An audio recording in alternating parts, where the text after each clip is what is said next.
Welcome to JJ Isaacson Field for the second game of our doubleheader between the Red Raiders and the Filth Ballers. I'm Brendan Preisman alongside Mike Knockenhauer, and we have a great game for you today. Trevor Winterstein with the first hit of the game, but it's a ground out to the first baseman, Baker.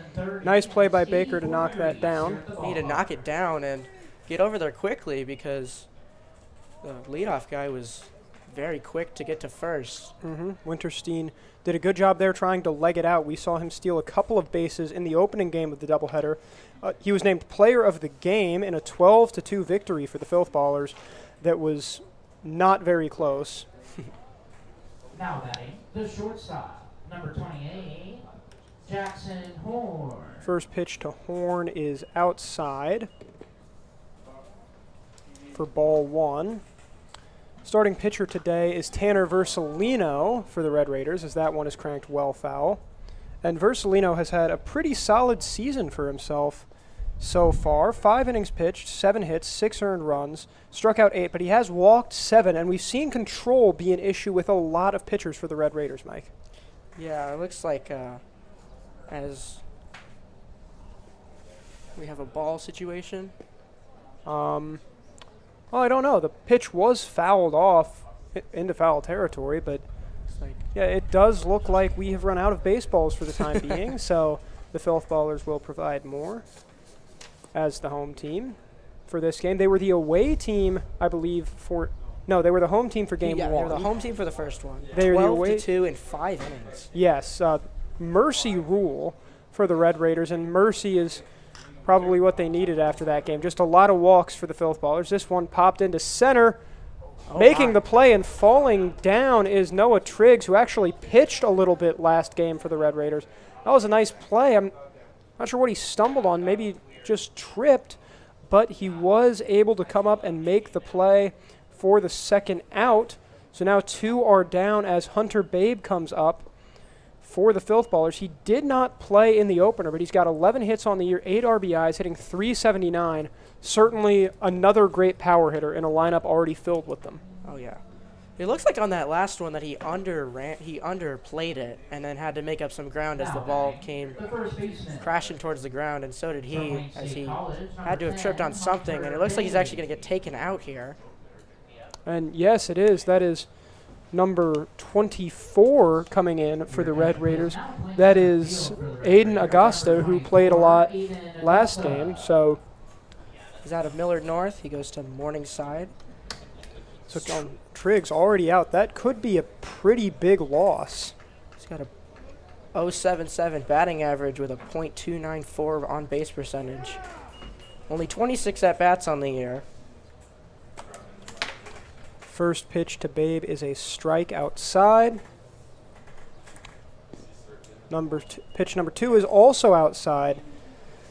And Mike, Red Raiders coming off a big loss last game that finished up less than an hour ago. What do you say if you're in the dugout to try and get the momentum going for this one? You have to say something along the lines of, we got to keep our heads up, that game didn't happen, or anything to get your guys going. Yeah. Just like, that's a 1-2-3 inning. That's something that can spark something in the dugout. That certainly might be what'll get your guys going. Just 7 pitches for Tanner Versalino. Nothing. We'll go to the bottom of the first.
to Seymour Smith Park at JJ Isaacson Field for the bottom of the first inning in this second game of a doubleheader between the Red Raiders and the Filth Ballers. Filth Ballers sat down in order 1-2-3, the top of the first. Red Raiders looking to strike first. This is Ty Beasley up to the plate, and Beasley has had an excellent season so far, hasn't he, Mike? Yes, out of Minnesota Morris, he's at a .317 batting average, 13 hits, 2 extra base hits with 9 RBIs, 10 runs, 8 walks, along with a .429 on base percentage with a .390 slugging. So hopefully they can get something going out of him, so that anything, they can get a spark to somehow figure out a way to get somehow find a way to bounce back from game one. Yeah, they certainly need a spark after that 12-2 defeat. But they're going up against a tough pitcher in Theo Hughes. 9 2/3 innings pitched on the year, giving up just 8 hits, struck out 8, 2.17 ERA. One of the better ERAs in the league, but falling well behind in the count. It is now 3-1.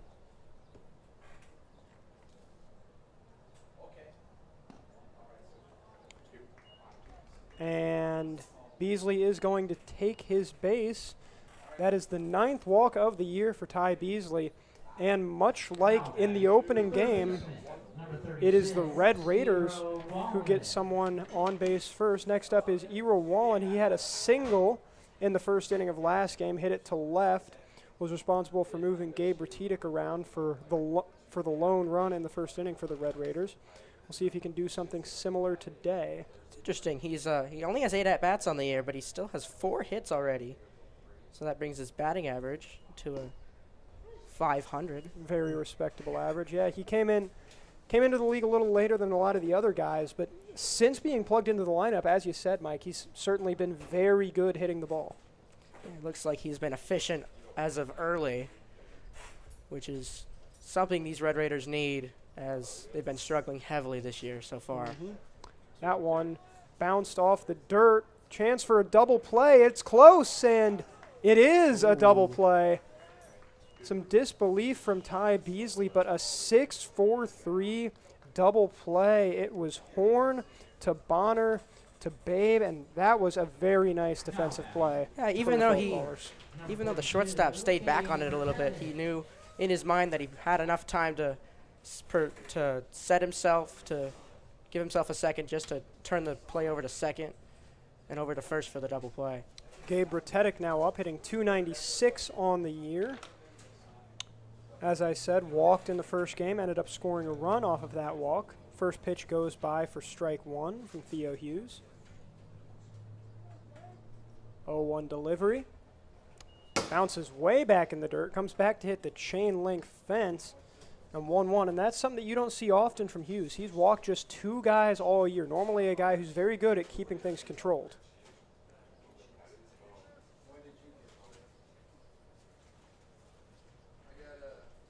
Here's the 1-1.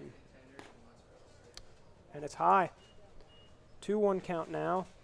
And Mike, you talked about how Beasley might be able to provide the spark, but after a quick 6-4-3 double play like that, how can the Red Raiders bounce back from that? Even though, obviously, you're going to... Oh, that might drop. That's going to get over his head, It will.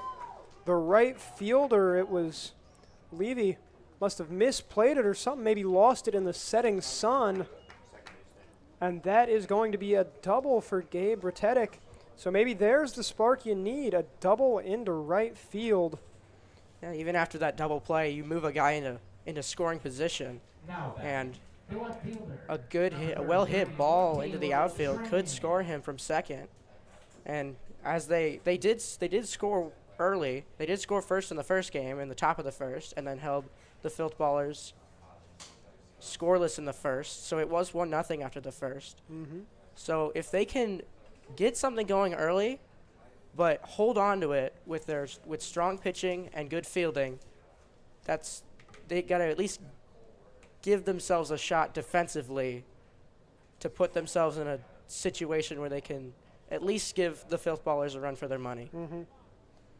They certainly do not want a repeat of last game. Yeah, because that can always, with those games that drag out a long time, they always eat up your pitching and then they can tear your guys down mentally and physically, since the longer games obviously will make you exert more energy. So plus you're pitching, all your guys throwing a lot more pitches, which can really hurt you in the long run if you don't have many off days coming up. So yeah, we are nearing the home stretch, so you do want to be careful not to overexert your pitching staffs too much. The count now 2-1. This is Caleb Schramm up to bat, hitting just 135 on the year, but of his 5 hits heading into tonight, 2 have gone for extra bases. Schramm did not play in the opener in this doubleheader, so he's one of those fresh guys that the Red Raiders might be able to use, and he's worked the count nicely to 3-1. yeah, another thing that they need to do is be disciplined at the plate, but also efficient. They need to be able to run the count up, run his pitch count up, but also have quality at bats while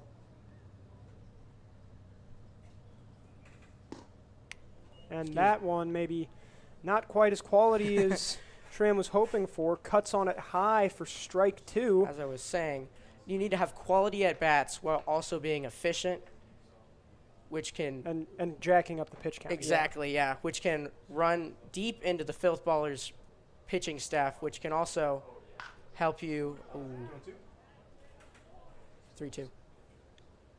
And that pitch fouled off down the left field line. A good play by Schramm to keep the at-bat alive. And that's one of those things that you said might be helpful, Mike, is getting that pitch count jacked up for Hughes, because Hughes, for as good as he is, hasn't pitched that much. This is only his 10th inning of action on the year. So certainly a guy who can struggle with that pitch count. Just We like just that. saw it there. Just like that, you have 2 runners on with Now 2 out. the Yeah. designated hitter. With your Number 5-hitter 41, coming up, it looks Ethan like. Neeson. Yeah. So yeah, you have 2 on, a pass ball, which is obviously not very common as the Filth Baller with the Filth Ballers, but anything that can go your way, you can have 2 runners in scoring position, or a ball in the outfield, like I said, that could score a run and help you guys get on top early with momentum. Yeah, this is Ethan Nissen now to the plate, hoping that he can maybe get one of those balls into the outfield. 2 hits and 17 at-bats on the year. And that pitch outside, Hughes started the game off pretty well, getting that 6-4-3 double play, but since then lost a little bit of control. 5 of his last 7 pitches have been outside the zone, and he's got to be really careful to avoid something like that as this game continues. Yeah, one of the things as a pitcher is you got to remember to keep your composure at all times. Well, that ball into the outfield. It will not score a run.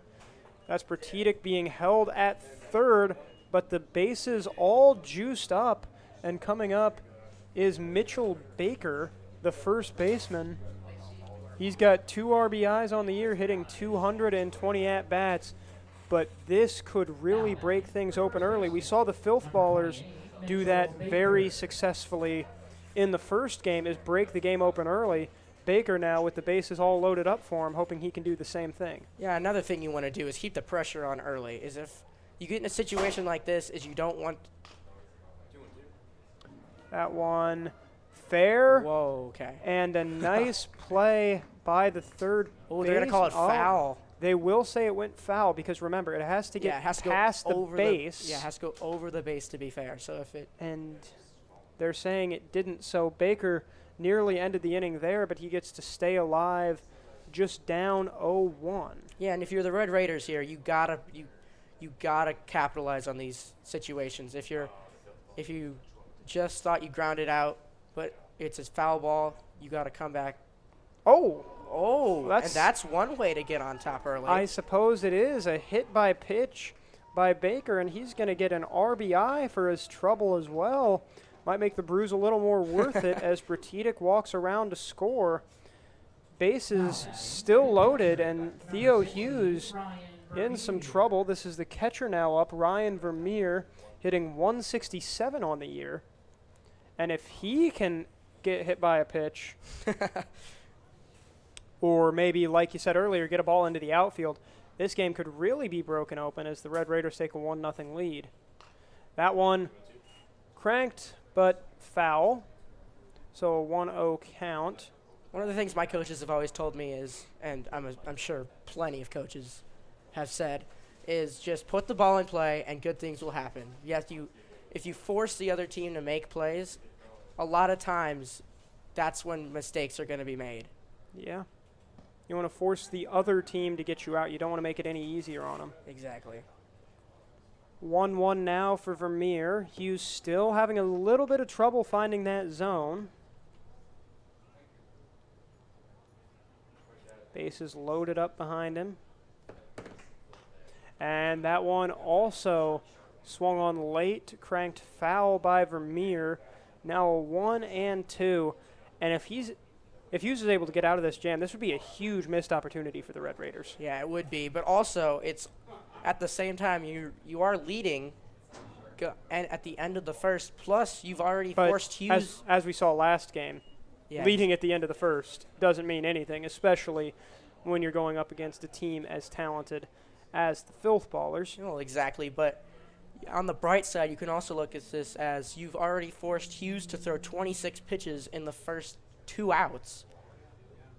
So if you can keep that trend going, you can get their starter out early and make a move to the bullpen.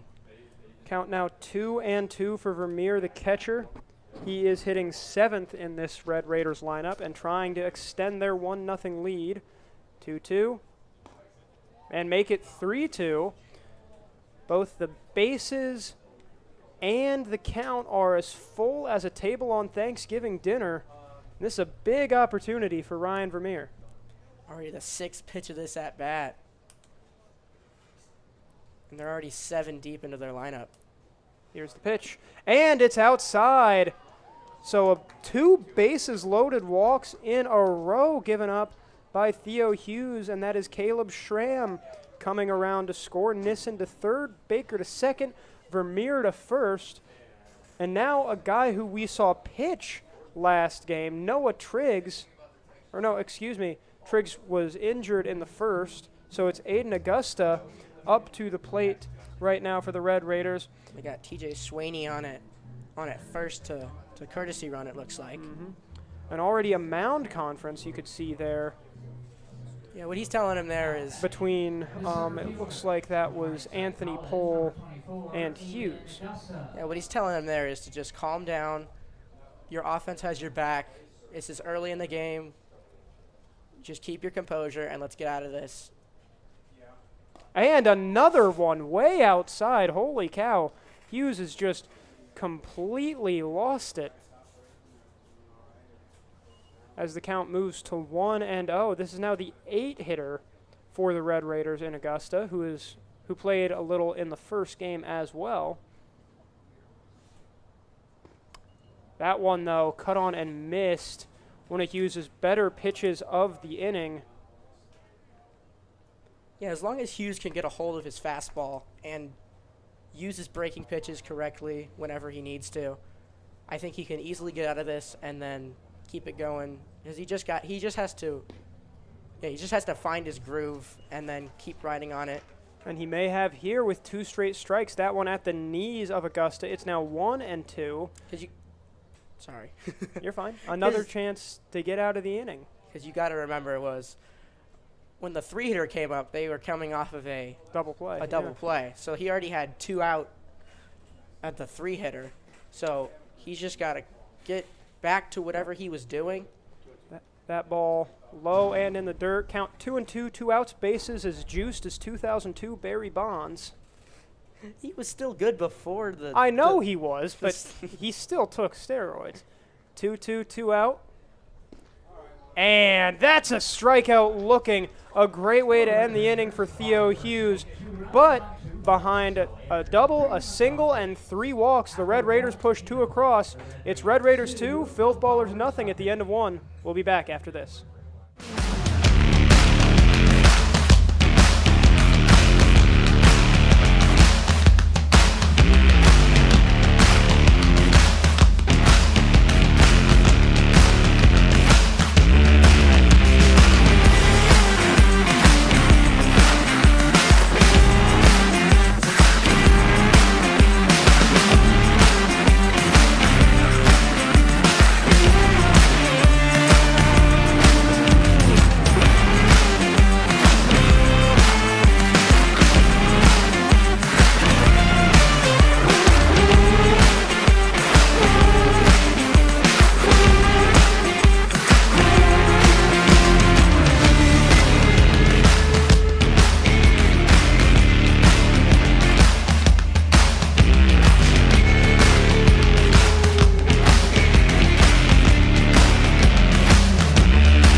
welcome back to JJ Isaacson Field. Brendan Preisman alongside Mike Knockenhauer as we bring you the second inning of the second game of the day between the Red Raiders and the Filth Ballers.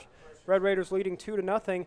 Great first inning from Tanner Versalino, looking to continue, and he does nicely. A great curve from Versalino to go up 0-1 on Brendan Anderson, one of the better hitters in the league. Comes right back outside with it, though. Too far outside this time, and it's 1-1.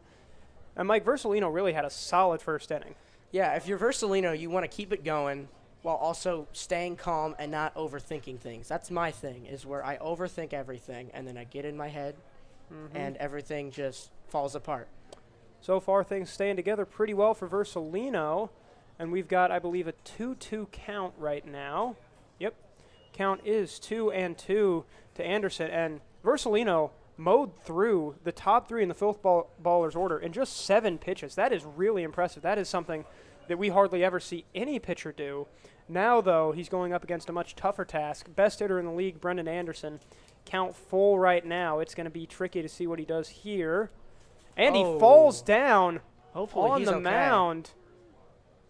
And he is still down. No. Getting to his feet unassisted, and that is a good thing. But I don't know. It looks like he might have slipped on the dirt. There had to have been something there on the mound that made him slip. Infield coming in to talk to him and stamp down whatever it was on the mound. But Brendan Anderson is on base, which should shock nobody. In the first game, he went 1 of 1, scored 2 runs, also reached on a walk, stole a base, stole another on a wild pitch. And having him on base, especially with nobody out, is really dangerous for a pitcher.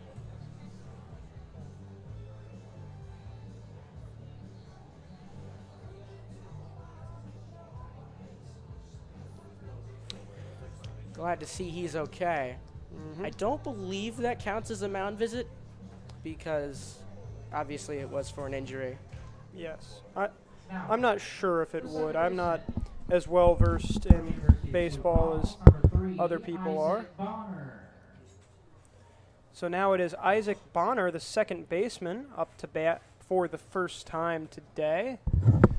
He has 7 hits on the year for a .233 average, and with Anderson on first, ball gets away from first. They try to pick off to Baker. He couldn't handle it, and Brendan Anderson will advance to first easily. And that's the thing about the Filth Ballers is whenever you think you have some momentum, they're going to come right back at you. And just like that, they already have someone in scoring position with no out. And we talked about this a lot in the first broadcast. The key to playing the Filth Ballers is to not give them any extra opportunities. And that might be what the Red Raiders just did by letting Anderson advance to second. Nice response, though, by Versalino, throwing a strike outside to Bonner. Bonner just 5 RBI on the year, does have a .395 on-base percentage, so a very solid hitter. Certainly not on the level of some of his more illustrious teammates, but a very good hitter nonetheless. That ball way outside. Count goes to 1-1.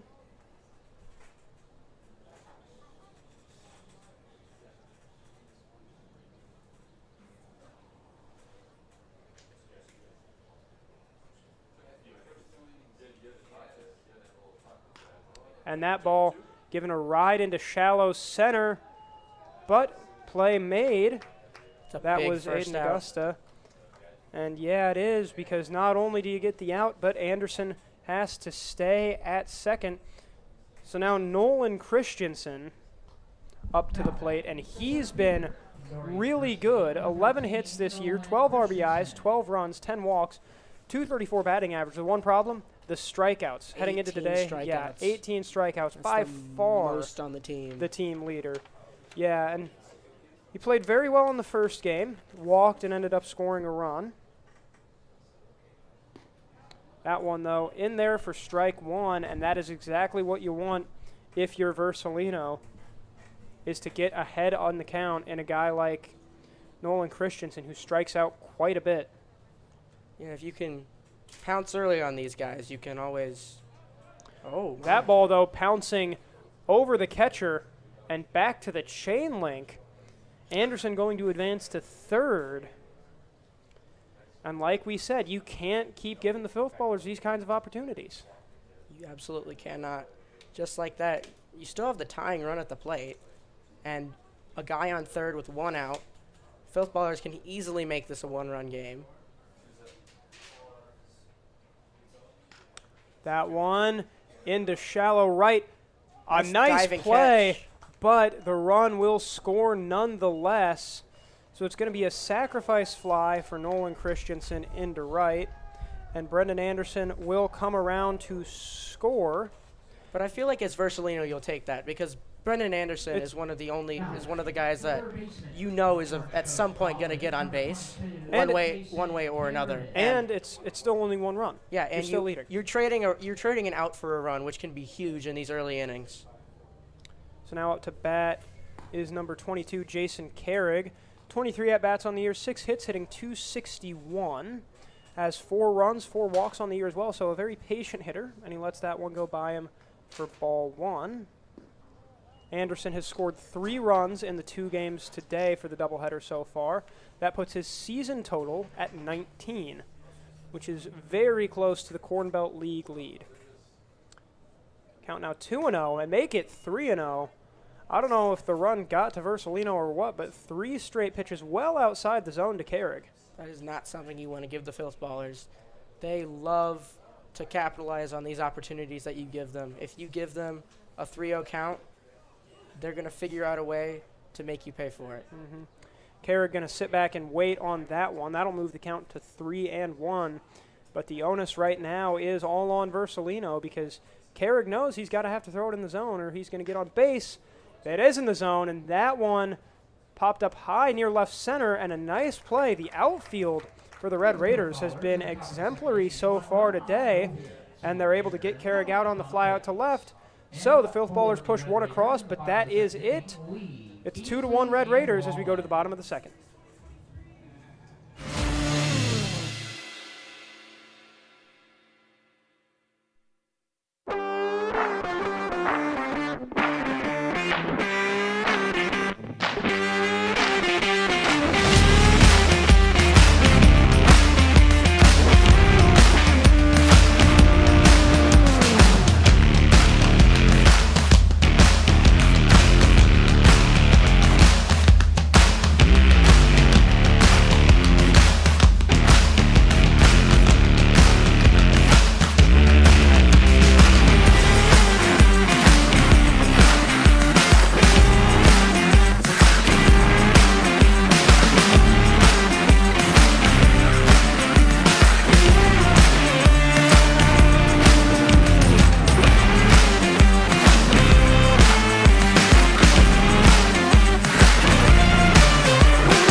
Welcome back to Filth Ballers Red Raiders Part 2 tonight. Filth Ballers were able to push 1 run across thanks to Brendan Anderson getting on base by a walk and then some smart base running and a sacrifice fly from Nolan Christensen. But they remain down a run. It's 2-1 Red Raiders. And their first inning was a really solid inning. It started off with Gabe Bertidik hitting a double into right. Then Caleb Schramm walked. Ethan Nissen hit a single. And then it was Mitchell Baker who was hit by a pitch. Ryan Vermeer walked. And then the inning ended there. So this is Ira Lee up to bat now, the 9-hitter, and that ball nearly hits him. It was a rough first inning for Theo Hughes. 32 pitches for him. Mike, what do you think he needs to do to bounce back? He just needs to he needs to keep his composure, try to keep his pitch down lower. Ooh. That one going way high. That's going to be a tough play in left center, but the play is made successfully. My goodness, Nolan Christensen has been having himself a day fielding, and Ira Lee can do nothing but tip the batting helmet. Goodness gracious, all-out effort from Christensen. Makes the diving catch near the corn belt corn in left center. An incredible play for him. And that'll be the first out of the inning, but now we're back to the top of the order. Yeah, just like that. You can always have stuff like that that'll, as a coach, you love to see that. You love to see your guys hustling, diving, putting their body on the line for their team. Even though it's early, you can see that he is not letting anything get behind him. 1-1 now to Beasley, who walked in the first inning before being the runner part of a double play. That one well inside, and it's 2-1, and Hughes has struggled a little bit so far today to find that zone and stick with it. He hasn't thrown consecutive strikes that often. Yeah, as a pitcher, that's something you want to figure out early. Otherwise, it can really become a problem later in the game. Going back to Lee's at bat, that's something you love to see out of your 9-hitter. Even though it was a diving catch, that still was a ball deep into the gap, almost to the warning track, it looked like. So if you can have stuff like that out of your 9-hitter, that's something you love to see. Count now full at 3-2. Once again, driving up this pitch count on Theo Hughes. Already at 8 pitches this inning. And that'll make it 9, and that will put Beasley on base again for the second time in as many innings. 2 walks for Ty Beasley. And this is a guy at 13 hits on the season who's a pretty good power hitter too, but that'll make it his 10th walk. He's done a very good job at getting on base so far today. Yeah, once again, he's as a leadoff guy, you're going to want to be efficient at getting on base. And he has done that so far, which is something that the Red Raiders desperately needed out of him. It's already taking off. And that's going to be close. Oh, my. And a nice play by the catcher, Anthony Pohl, catching the runner out. So Beasley, for the second time in 2 innings, caught on the base pass. And you have to wonder if those missing runs are going to come back to haunt the Red Raiders later. Now, that's something you don't want to do as a leadoff guy, is get nabbed twice. At the first time, it wasn't his fault. And that second time, it looked really close. So he definitely has the speed for a leadoff guy. Hero Wallen now at the plate. Takes that ball for 2-0 count. He grounded into a double play in the first. Looking for a better result this time around. And that one popped foul. First baseman charging for it, but he's not going to get it. It's going to bounce well foul, nearly out of the field entirely. So the count moves to 2-1. But like you said, Mike, that pitch count for Theo Hughes keeps on climbing. Currently at, looks like 44. And he's only pitched 1 2/3. So that's a lot of pitches. Not something you want out of your starter early on. 2-1, and that's in there. A nice pitch from Hughes to get the count even at 2. There's been a lot of those for him where he's just looked confident in what he's throwing. And I think he just needs to get to a point where he's confident in enough of his pitches where he's throwing strikes more consistently and getting more whiffs, more swing and misses. Not like that. That one, a whiff from Hughes' end, missed the catcher completely. Bounced it back to the backstop, so the count now all loaded up. It's 3-2. 2 outs, though, for Ira Wallen. If he's able to stay alive, then he might spark a mini run here. And he will take his base. Running so quickly to the base, I wonder if he might have swung on that or something. But Either way, it is a walk. The second straight walk issued by Hughes. That's something else you don't want to see. He was ahead, I believe, 2-2, and then 2 straight balls that didn't even hit the catcher, and completely missed all the way back to the backstop. So he's going to have to be more careful than that. This is Gabe Bretetic now coming to the plate.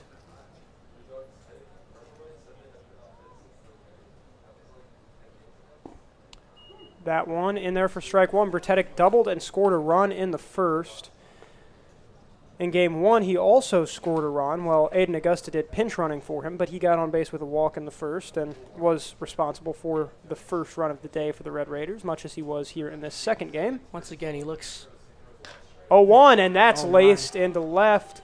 So maybe the mini run coming. It's now first and second for the Red Raiders, and Bretetic, more importantly, moves to 2 for 2 on the day. I mean, should we already have someone in the bullpen for the Filth Ballers, which is not the position you want to be in the second inning.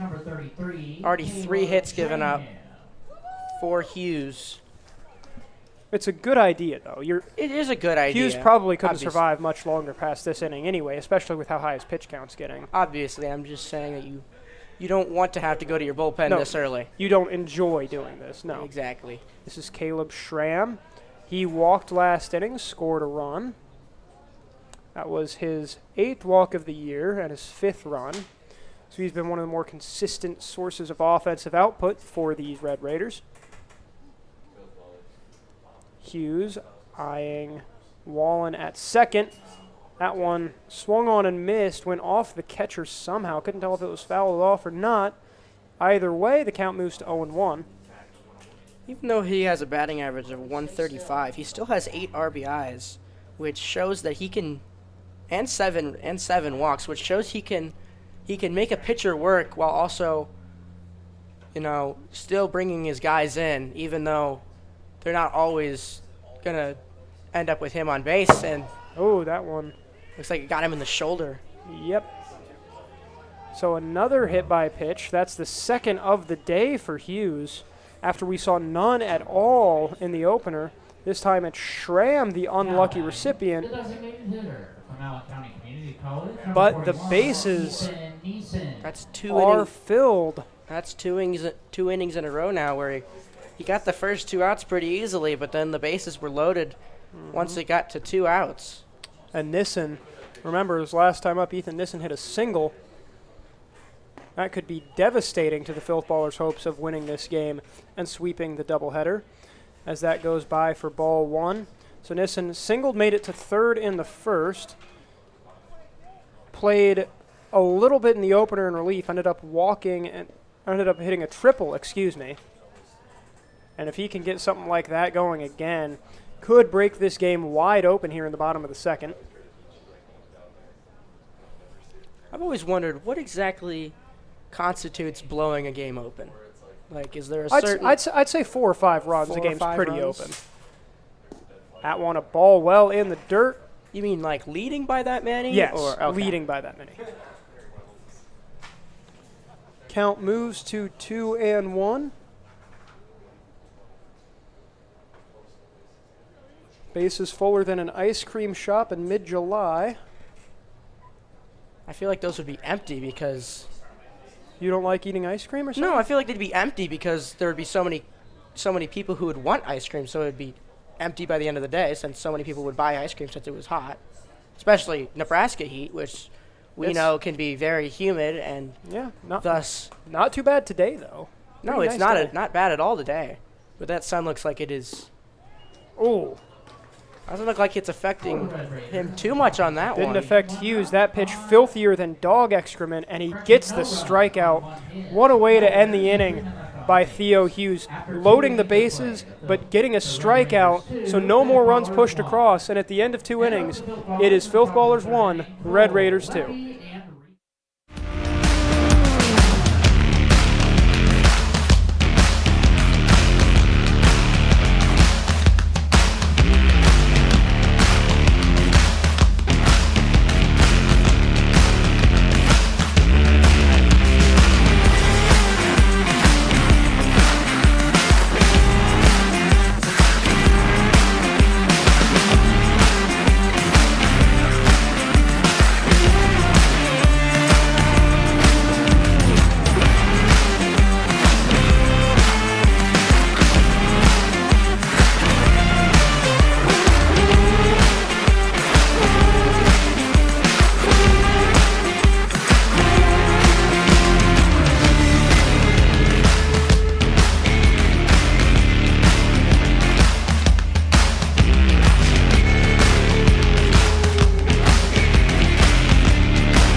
Welcome back to JJ Isaacson Field at Seymour Smith Park. Brendan Preisman alongside Mike Knockenauer for the top of the third.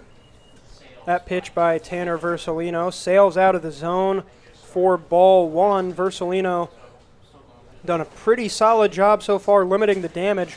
Brendan Anderson, the lone filth baller to reach base so far, and the Red Raiders hold a 2-0 lead. But real quick, Mike, I want to talk about the great job Theo Hughes did at getting out of that second inning with a strikeout after loading the bases. Yeah, as a pitcher, if you're in that sort of predicament, coming out of that unscathed with zero runs, that's something that can boost your confidence and help you going forward. We'll see how it affects the Filth Ballers offense. This is their catcher, Anthony Pohl. And that's into right center, but playable. That sun's going to be tough. It is, but not too tough. That's going to be a catch from Gabe Ratetic. And Pohl is just the latest batter to be retired by Tanner Versolino, who has had an excellent game Tyler Levy. so far. This is Tyler Levy, the right fielder and number 9 hitter in the 10-man lineup. He leads the team in runs scored so far heading into today with 18, but most of those came as a courtesy runner. Lets that pitch go by, strike one. Versolino has definitely settled down after that walk to Anderson. Retired 4 straight since then. Even though he's been our only base runner, Anderson had the base running IQ and made some really good decisions on the base path. And even though he's been their only base runner, he's also been their only run, which is critical in a game that you seem to be struggling with early. 2-1. Oh, just gets inside. What a pitch from Versolino. That'll make it 2-2. Seemed like a late strike call, but even though it was borderline, Versolino. That one grounded to second. Playable. Play made, and that's out number 2 in the inning. So another batter up and another batter down for the Filth Ballers. Tanner Versolino mowing him down like blades of grass right now. It's an incredible performance from him.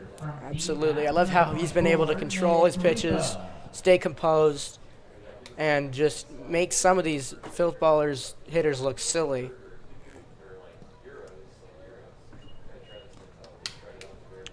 Count now 1-0. This is the 10th hitter, Nick Ripa. He's the extra hitter in the lineup for this game, but he did play quite a bit more. This one popped up in no man's land near the edge of the outfield dirt, but the play is made. So a quick out there. That was caught by the shortstop, Ty Beasley. So 3 up, 3 down for the Filth Ballers, and it is still 2-1 Red Raiders as we go to the bottom of the third. No matter what your age, skill level, or position, your baseball season begins at the Strike Zone. Featuring state-of-the-art batting cages, group and private instruction, the Strike Zone provides athletes all the training and equipment you need to get your game to the next level. Give the gift of development to your baseball or softball player. Purchase your Strike Zone gift cards today. Baseball never ends at the Strike Zone.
Welcome back to Red Raiders Filth Ballers. Score still 2-1 Red Raiders in the bottom of the third. This is Mitchell Baker up to the plate. Cuts on it and misses. For strike one, Theo Hughes did an excellent job getting out of a massive jam last inning. It was really tremendous the way he handled that. Loaded the bases, but still able to get out of it with no damage done. Now, though, it does look like he's lost a little bit of control. Count goes back to 1-1. I'm impressed with Versalino. 34 pitches, 20 strikes already through 3 innings, only faced 10 batters. He's faced, just all 10 of the order. That one laced into left by Baker. And I gotta say, for some reason that strike zone seems to have Theo Hughes perplexed right now. He just can't seem to find it, and when he does, it's just too easy for him to. It's too easy for the hitters to take advantage of it. That's already the 4th hit Hughes has given up today. He's looking like he's having a little bit of trouble with his location. It seems like he hasn't been able to quite get it under control up to this point. And that ball going to get through as well. Nearly a diving play from Hunter Bay, but instead we're going to have first and second with nobody out. A deeply troubling scenario now for Theo Hughes, because instead of bases loaded 2 out like it was last inning, now it's 2 men on, nobody out. At first base from Cloud County Community College, number 29, Jacob Aberg. It's TJ Sweeney and Jacob Aberg as the courtesy runners. This is Aiden Augusta up to bat. Struck out looking to end the first on a very tough call.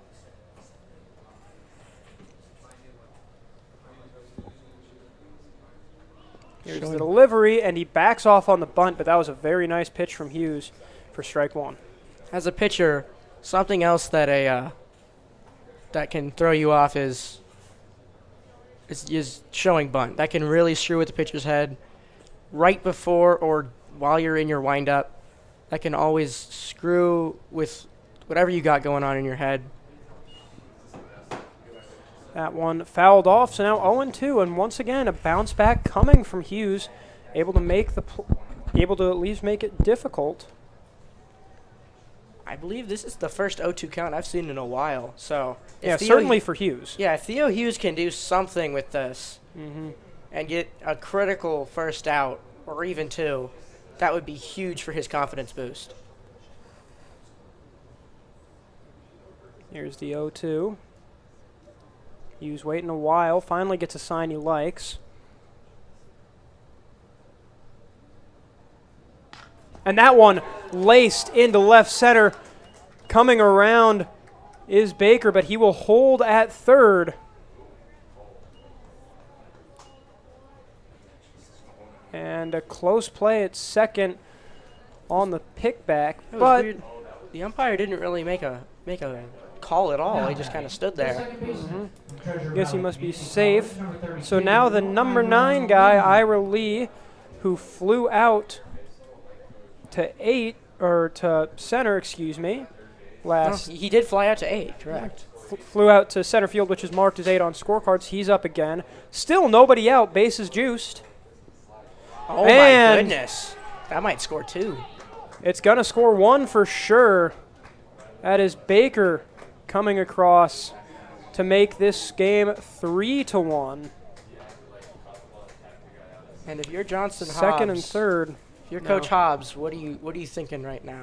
Do you think? I'm thinking I hope my team wasn't just submarined by that. I mean, this is a very dangerous scenario. Still second and third, still nobody out, and now the double play ball's out of the question because there's nobody on first. Exactly. This is a very dangerous scenario for Theo Hughes.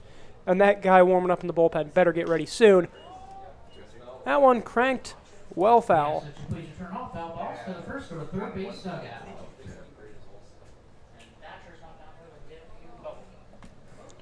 Hughes well over 50 pitches.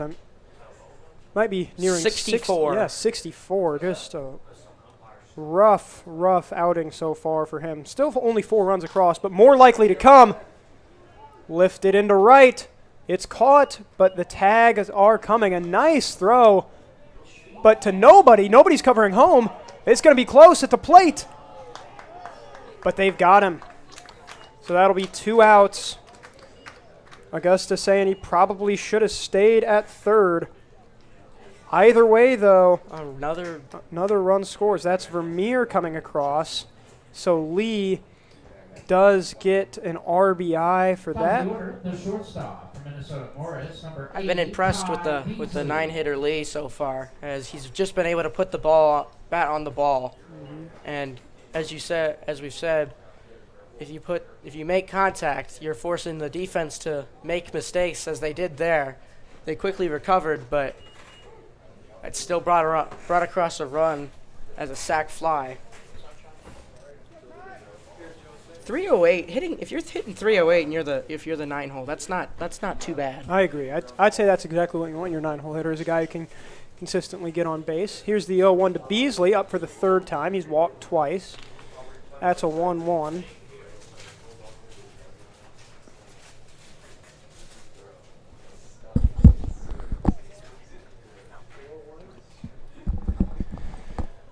So the count even at 1. That'll make it 1-2. So Hughes might be able to get out of this inning again. But for the last 2 innings, he's kind of been smacked around like a jack-o'-lantern the day after Halloween. It has just been really tough for him to get anything going consistently. 1-2. Outside. That'll make it 2-2.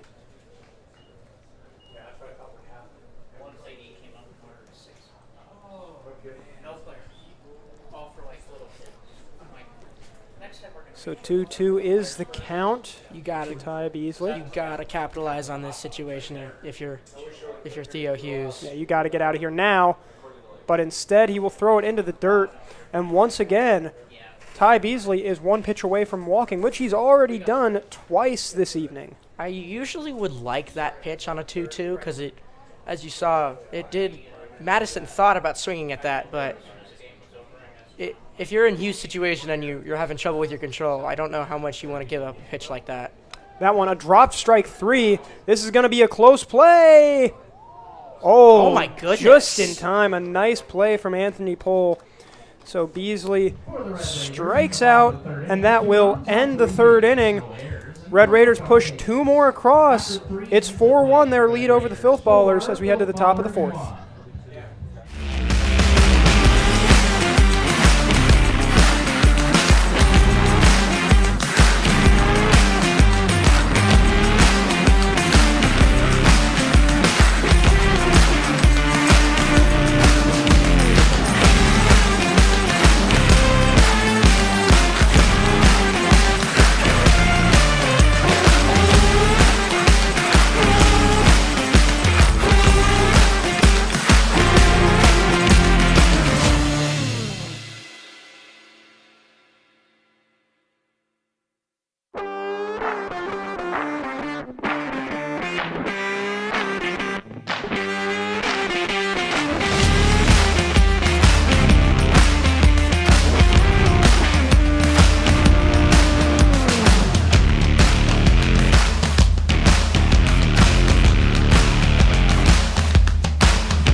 To our broadcast. Top of the 4th. So far, unexpected start as the Red Raiders on top of the Filth Ballers 4-1.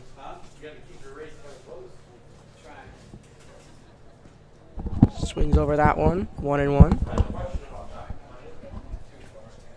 And this is the first time Winterstein's been up since the 1st inning, when he grounded out to first. 1-1 now from Versalino. Tried to hit the zone, but couldn't quite get it there. So that'll make it now 2-1. And Versalino, I think he said at the end of the 3rd, he was only at 34 pitches. He's done an immaculate job dealing with these hitters. This one, though, perhaps his toughest situation since he walked Anderson to open the 2nd. A 3-1 count now to Trevor Winterstein, who's one of the better hitters in the league. And Winterstein, with an on-base percentage of .441 heading into tonight, will take his base. That's something that's something you love to see if you're on the Filth Ballers, is an open walk to open the inning. You already have a base runner on with, it looks like, who is that? It's Winterstein on base, Jackson Horn up to bat. So yeah, if you have your leadoff guy on and the meteor lineup coming up, that's something you really want. And they have to be able to get something going in order to get back in this one. It's something they need to take advantage of, considering they're down 3. And even if this game goes the full regulation distance, this game's going to be over in 4 innings. If they're going to do something, they got to do it quick.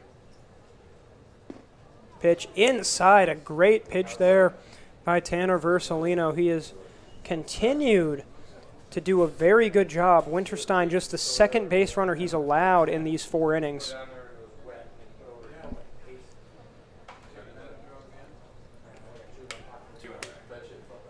Looking again at Winterstein. About the 3rd time he's thrown over there. Probably so confused by having a base runner he doesn't know what to do.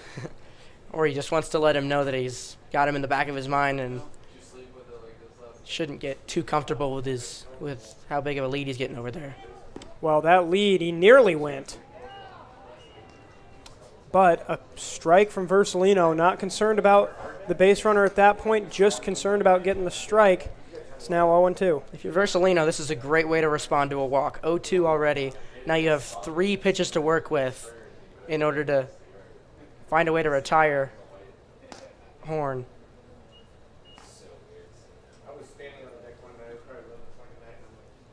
1-2 now. Versalino got a little bit of breathing room.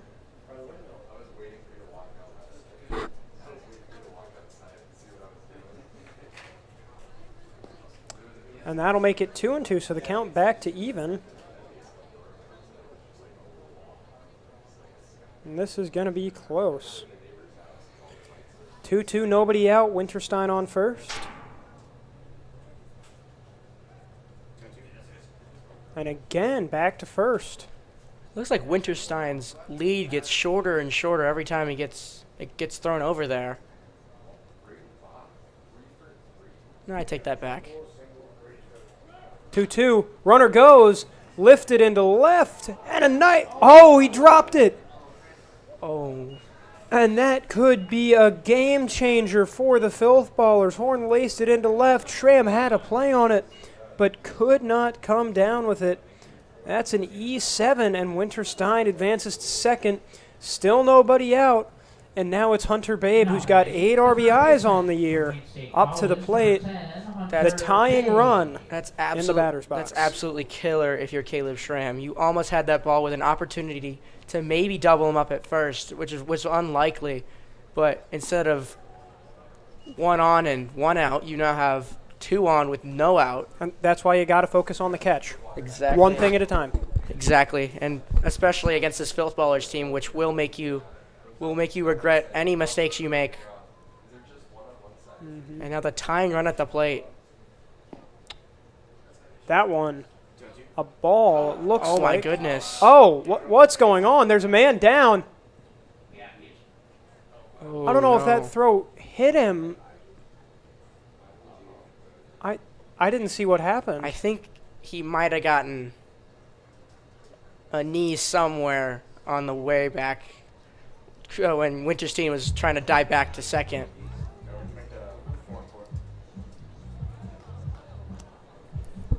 Second feet.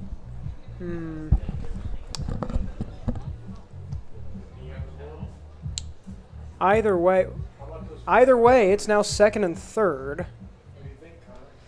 Wonder if they were trying to maybe catch Winterstein on a back pick, and the throw was just wide. Yeah, they saw that he got a little. They thought that he got a little too far off of second, so the catcher tried to catch him with a back pick back to second. That one fouled off by Babe. That'll make it 1-1.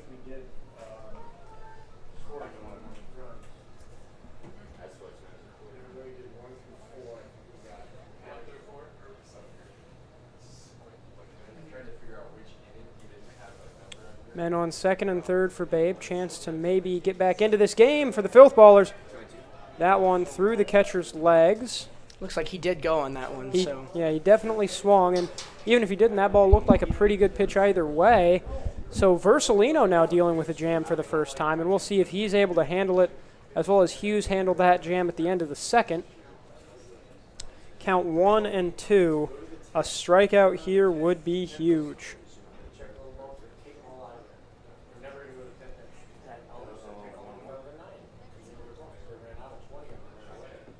Something Versalino needs to do here is just throw what he's been comfortable with so far and what's been working for him, and not give anything that's too hittable. As that's something that's hittable, and that'll score 1, maybe 2.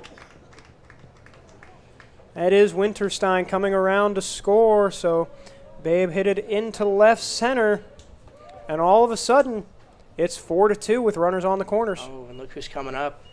Oh, yeah, this is the last guy you want to face in the situation like Especially this. as with him as Now the designated hitter from Missouri Western. especially with him Number 4, Brendan with 2 on, Anderson. no outs, and the go-ahead run.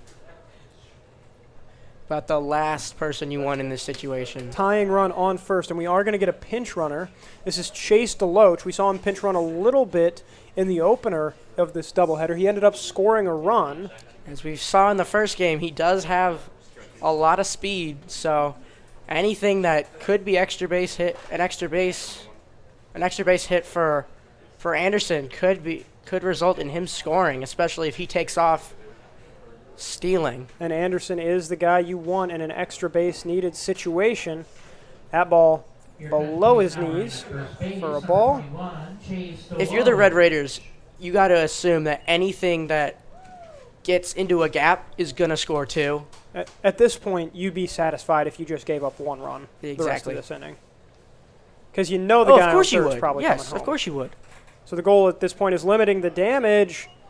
And DeLoach going to just like stand that- up into second, and now the double play ball is out of the question. once Definitely again. anything in the outfield is most likely going to score 2, since the outfield is also playing much farther back than they usually do,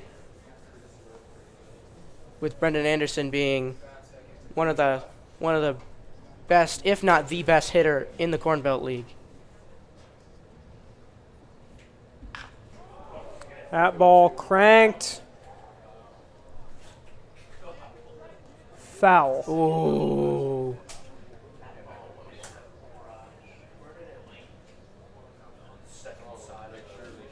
Nearly My given a goodness. ride. I by was Brendan given a Anderson. ride. It was just barely hooked foul.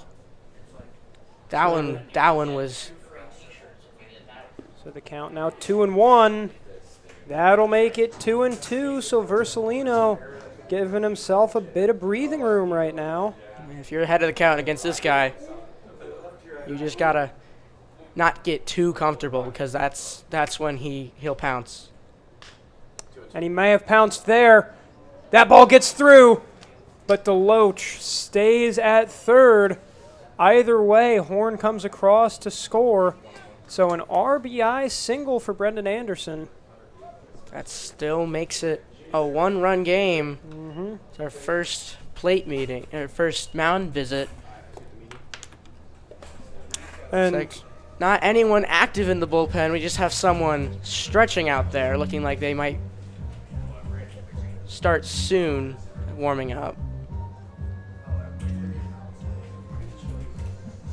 Even with the strong performance from Versalino, he's just Red really Ra- struggled this the inning. Red Raiders still have 3 errors on the board, which you got to think what could have been if they could have converted on any of those.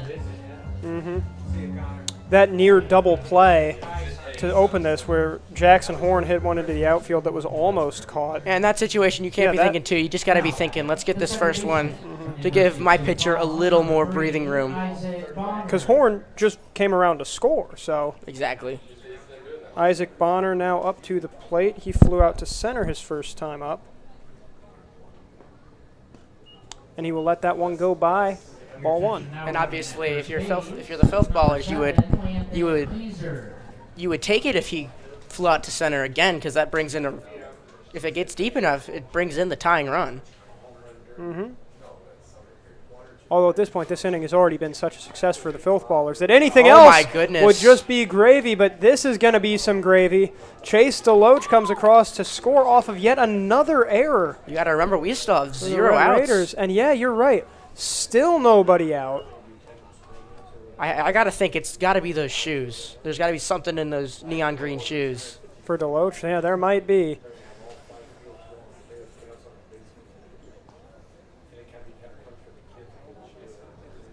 Count 1-0.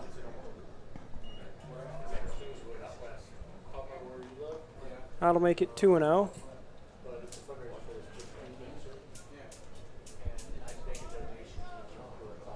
So a big inning. This is exactly what the Filth Ballers needed, obviously. That ball gonna sail foul. 2-1. By far the longest, the most pitches thrown in an inning by Versalino. He might double his pitch total in this inning if it keeps going on for too much longer. I believe he was in the 35, 36 Yeah, range. 34. 34? He's Heading at into this inning. 57 now. So, Yikes. yeah, almost double his pitch count. And still has yet to record an out. That Oh, one, my goodness. great double play ball. Short toss, and they're not even going to get him. Shortstop maybe should have attacked the base himself. I feel like in that situation they're just trying to eliminate one of the runners and just get a first out. Eliminate the more dangerous runner. Exactly. And just get rid of the lead runner just to give yourself something. They just didn't want to. I think they took that one a little slow just to make sure they at least had one out so that Versalino could have a little less stress on his. Nolan Christensen now up to the plate. Nearly on the back really pick. close. And I got to say, this Filth Ballers offense has just really perplexed Versalino so far in this inning. There have been errors, sure, but he just hasn't been able to figure them out as much as he was in the earlier innings. Count 0-1. That'll make it 0-2. That was a a nice great pitch to hit. from Versalino. I don't think he expected it to drop as much as it did. Count now 0-2. Chance for the second out of the inning for Versalino. 4 runs for Versalino, but only 2 earned. And he see those- continues to try and get those base runners. Those 3 errors have really come back to haunt them.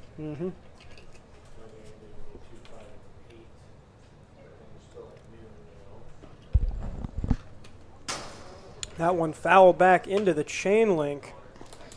And now as they get deeper into this game, you got to think that the Filth Ballers are going to try to think, since we've already made him throw, 27 pitches this inning? At least. Let's just ramp him up and try to get him out since he's been able to. That one, a really nice pitch, but just a little high. Count 1-2.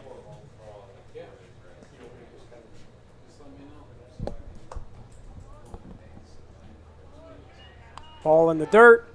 Not even going to Catcher throw doesn't it. even bother throwing it. And it's now 2-2, so another miscue. And Bonner advances to second, putting himself in scoring position with just 1 out. It's the go-ahead run on second with 1 out. Also gets rid of the double play ball, which is huge, especially with Nolan Christensen up. 2-2, make it 3-2. After 2 strikes and a foul ball, 3 straight pitches outside the zone for Tanner Versalino. I think in this situation, you just want to go with something. Versalino just wants to go with something that he's been comfortable with and that he knows that. He appears to be comfortable with having it fouled off because that's where that ball went. Yeah, I don't think he wants to throw that again, though, because it looks like Christensen can get his hands to the ball really quickly on that inside pitch. So maybe try to make him chase something rather than try to jam him. Instead, wow. he will walk. Are you going to make a move to the bullpen? Advances, and yet it does look like This might be it. It's the second mound visit. Mound meeting for the Red Raiders. And yes, it does appear that the day is done for Versalino. He did a very good job, but just unable to finish this inning.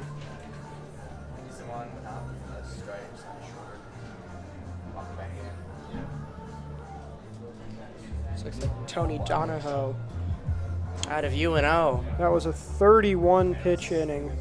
Only Tanner one Versalino. out. And Recorded. yeah, only one out. 3 guys came across. We've still got men on first and second. He is responsible for those. Mm-hmm. His final line is 3 1/3 with 2 hits, 4 runs, only 2 of them earned though, with 3 walks and no strikeouts. 66 pitches on 36 strikes and 16 batters faced.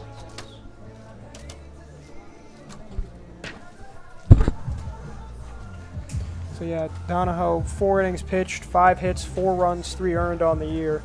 5.25 ERA, which, if you look at Versalino, he came in with an 8.4 ERA. And in those first 3 innings, you would not have been able to tell he had Such a high ERA. had such a high ERA.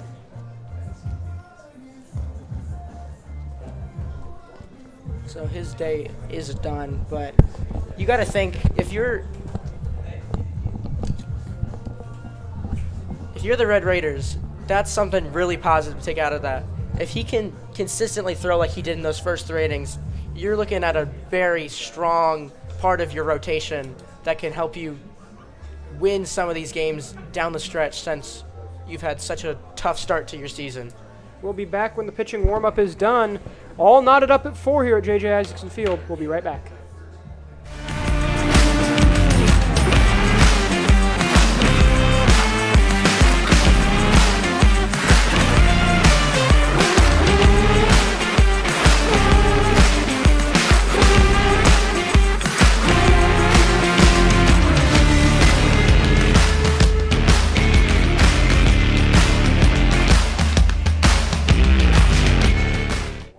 And welcome back. This is Tony Donahue pitching out of UNO. Went to Elkhorn for college, as we said. 4 innings pitched on the year.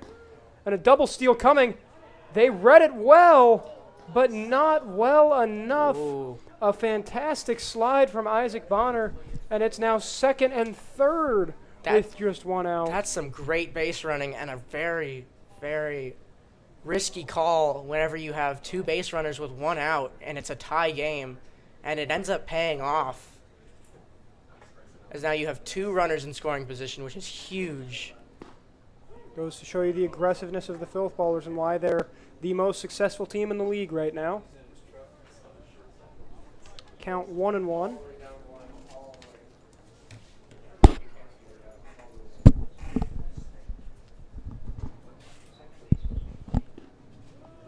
It's a great pitch right there.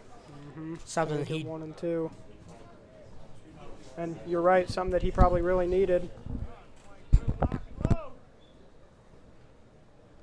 5.25 ERA, 4 innings pitched, 5 hits, 3 earned runs with 3 walks and 2 strikeouts on the year. And they really need him to have his best stuff here. That's a And huge second does. out.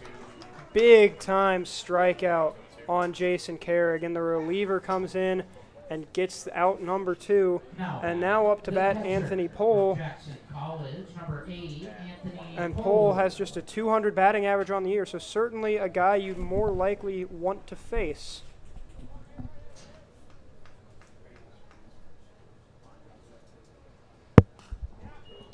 And that one fouled back. 0-1, so Donahoe comes in and gets ahead in the count very quickly. As the Red Raiders, you desperately need him to get you out of this inning with just a tie. Because if you can get out of this only giving up 3, that's huge. And they do. Big time relief, 2/3 innings from Tony Donahoe. And we are tied at 4. We'll be right back for the top of the 4th here from JJ Isaacson Field.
It's a beautiful night for baseball here at JJ Isaacson Field, and we've got a beautiful baseball game going on under a nearly full moon. We're tied at 4 between the Red Raiders and the Filth Ballers. New pitcher here for the Filth Ballers. Theo Hughes is done. This is Peyton Stockwell from Boise, who's got 1 inning pitched on the year. Got a foul out, a ground out, and a fly out. So very little action in the case of Stockwell, but it'll be interesting to see what he can do with this action, especially given that this is a tight game. For the Red Raiders.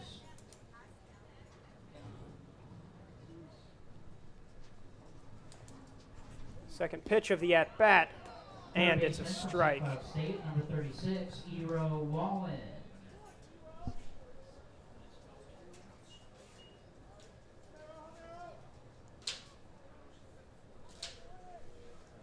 Count 0-2. Fouled, well off.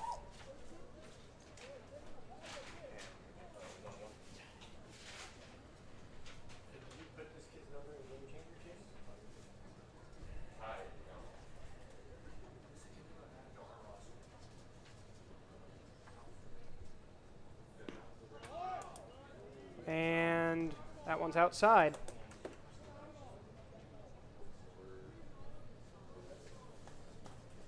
One and 2 now.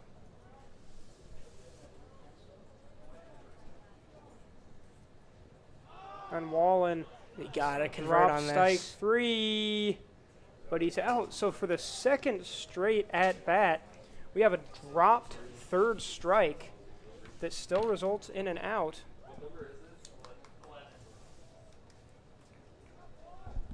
Now batting, the right fielder from Bellarmine University, number 42, Gabe Bertelli. Gabe Bertetic, he's 2 of 2 on the day, double and a single.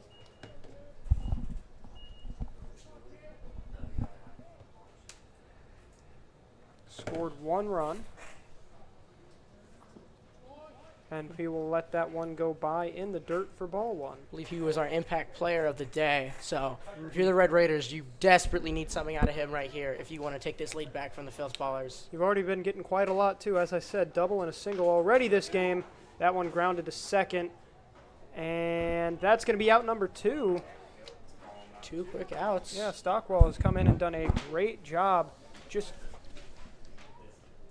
Your attention, please. Now 8 pitches. pitching for the Filth Ballers, number 11, Ty Faulkner. Excuse me, that's Ty Faulkner Now pitching batting, right the now. left fielder from Omaha So Central Faulkner, College, number just 33, 8 pitches in, Caleb already Schramm. 2 outs. Number 2 and number 3 on the Red Raiders lineup. And now Caleb Schramm, who's reached base both times today, is hitting. And he'll hit that foul nearly into the pine trees behind us. That's going to be a souvenir for somebody later. Yeah, unfortunately, people are not allowed to keep souvenirs.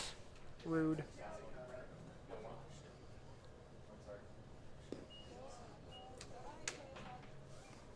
Count now 1-1.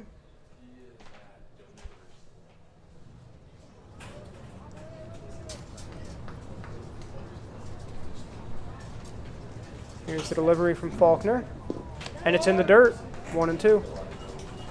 2-1. 2-1, excuse me.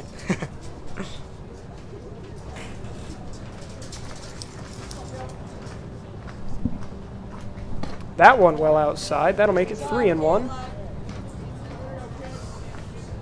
Is it Ty Faulkner? Is that his? Yes. All right.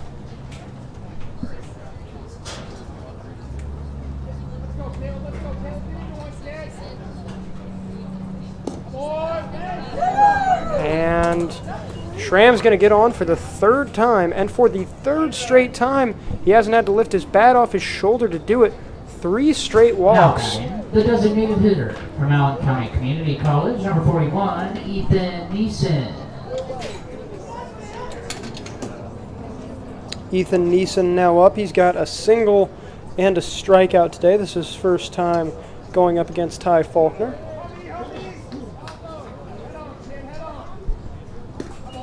That one well outside, nearly in the dirt. Good play by the catcher pole to get on that before it could go too far. Something I've noticed with the Filth Ballers pitching staff so far is they haven't been able to get that last out. They get their first 2 outs seemingly pretty easy most innings, and then something happens either mentally or something else that just kind of messes with them, and obviously it usually is pretty hard to get that last out, but it's just been a lot more apparent today. Count now 2-0 for Neeson.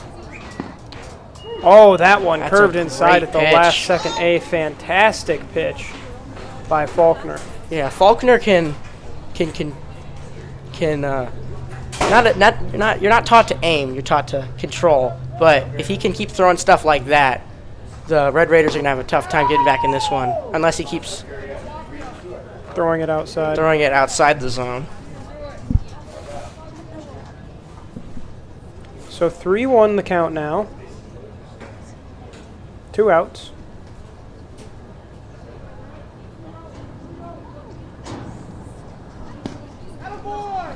Two straight walks is not what you want.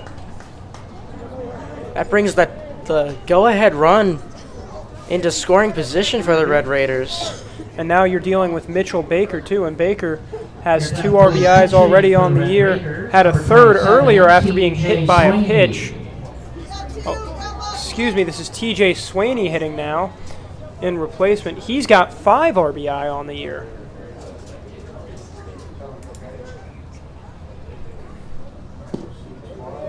Ooh. That one.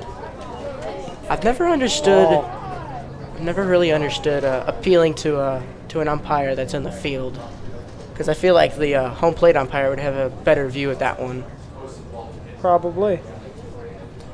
1-0 the count.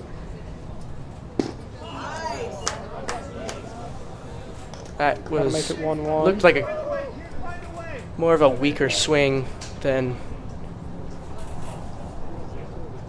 Didn't really look like a power swing. It looked more like a put the bat on the ball swing. That one looked more like a whiff. 1-2 the count now. And if Faulkner's able to get out of this with no damage done, that will keep the score tied. Which is not what you want if you're the Red Raiders. You do not want to give the Filth Ballers an opportunity to go into the bottom of the top of the 5th with this game tied. That's a huge strikeout right there. Big time strikeout for Ty Faulkner to end an inning in which he had 2 strikeouts but also 2 walks. Either way, no damage for the Red Raiders. And as we head to the bottom of the 4th, we're all knotted up at 4.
beautiful sunset over left field right now. We've had a beautiful baseball game as well as we head to the top of the fifth. We are tied at 4 between the Filth Ballers and the Red Raiders. Brendan Preisman alongside Mike Knockenauer Jr. to bring you this game. And Mike, we've seen a pretty exciting game so far, I think. Certainly much more exciting than the opener in this doubleheader. By far more exciting than the opener. Obviously, that first one was not the game that it was more of the game we expected, but not what the Red Raiders necessarily wanted. Oh, certainly not. No. But I've been impressed by the way they've been able to bounce back, even though they're at the bottom of the standings. Still showing that they can hang in with these big teams like the Filth Ballers. As the Red Raiders, they were up for a while. Like seemed like they were in the driver's seat for a good while. Mm-hmm. And that fourth inning just killed them. But Donahoe able to come in and just finish that one off without any more damage. 3-1, and that's a chopper to third. Going to be a tough play, He's gonna be safe. And yes, he is safe. Thought the play would be doable, but some great base running by Tyler Levy. Levy just quick on the base path. Now batting, the extra hitter from D-Mac, number 24, Nick Ripa.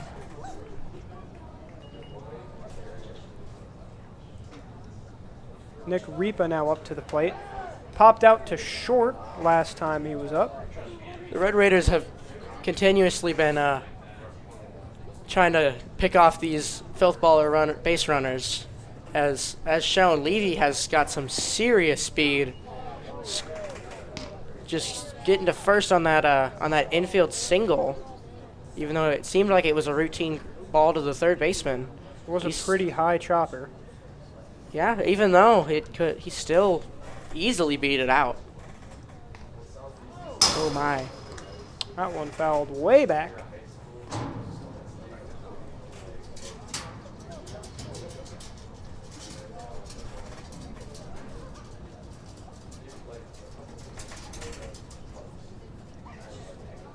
So an 0-2 to Ripa.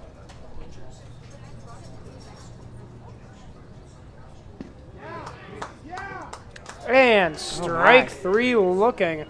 A backwards K for Tony Donahoe. From Augustana University, number 42, Trevor Winterstein. And that'll be one out, but now we are back to the top of the order. This is Trevor Winterstein. Had a walk and run last time he was up in the fourth inning. Part of that big 4-run fourth for the Filth Ball, 3-run fourth, for the Filth Ballers that knotted this game up. We'll see what he can do this time going up against Donahoe. Runner goes. That's going to be close. And no, it's going to be out of the second baseman's glove. Ripa's He's got going that to speed, third. like I've said. Mm-hmm. And there's no play possible. So a great steal from Ripa, and then advances on the error. Once again, the Red Raiders just making unnecessary mistakes, just like that one, which has been killing them so far. Like I've said, that's their fourth error of the game, which you got to think what could have been if they had just made a couple of those plays. This could have been a completely different ball game than it is, but now there's a runner on third with 1 out, and that ball is way out of the zone. Count 1-1. This is Jackson Horn, who reached on an error by the left fielder.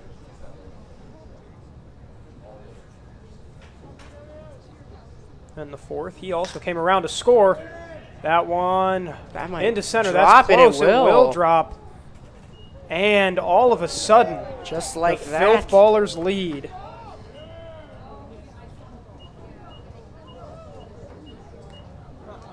Oh wait, no, excuse me. That was Winterstein with the RBI single. Horn is up to the plate now. And they still have the bulk of the lineup coming up with only 1 out. So. That they do. This could get very bad for the Red Raiders very quickly. We saw what happened in the first game when the Filth Ballers got on an offensive run. And they continue to try the pickoffs, and the pickoffs continue to work not very well, shall we say. Still an empty bullpen for the Red Raiders, but that just shows the confidence they have in Donahoe to get them out of situations like this, even though He did get them out of the 4th inning, so he deserves a lot of credit for that. He does deserve a lot of credit for that. That could have been a much worse situation than it ended up being, but now it is a 5-4 game with still only 1 out and a runner on.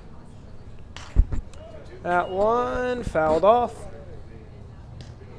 Do 1 and 2, I believe.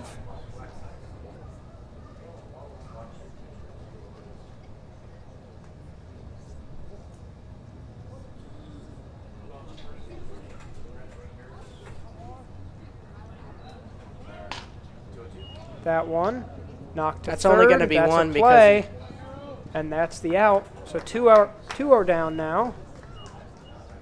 And a nice play by the third baseman Bertetic to get Horn out on the 5-3 ground out. And now there's 2 outs instead of just 1 for Babe, so you can't afford the sacrifice anymore. From Wayne State College, number 10. this would be huge if Babe could get something into the outfield and score this insurance run that usually you wouldn't think that the Filth Ballers would need too badly, but in this situation you never know what could happen because this has been a different game than we usually see out of the Filth Ballers. 0-1 the count to Babe. He's 1 for 2 with a single and a run.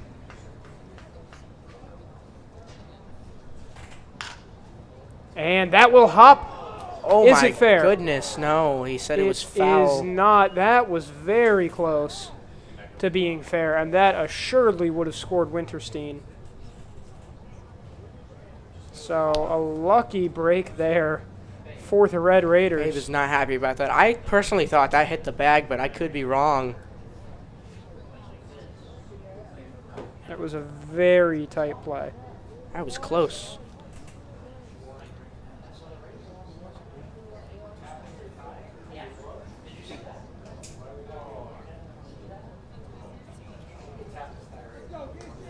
So it's 0-2 the count to Babe. Donahoe hoping to get out of this inning with just 1 run given up. It's going to be foul. And it won't be that hit that adds to it.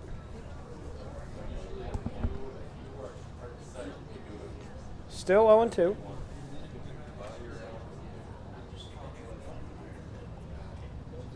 Hunter Babe, what do you think is going through his mind right now is probably, I got to put this ball in play somehow. And it is in play.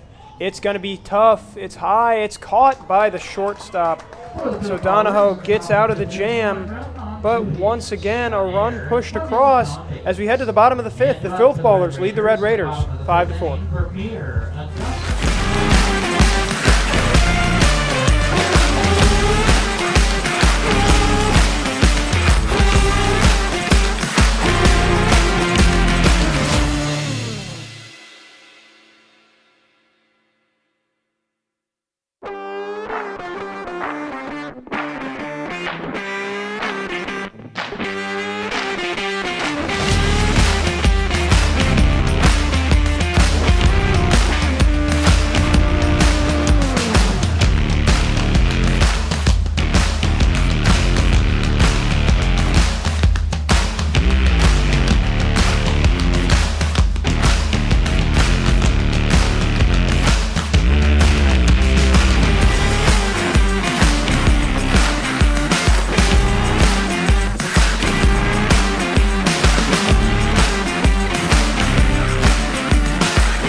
And welcome back to JJ Isaacson Field for the bottom of this 5th inning.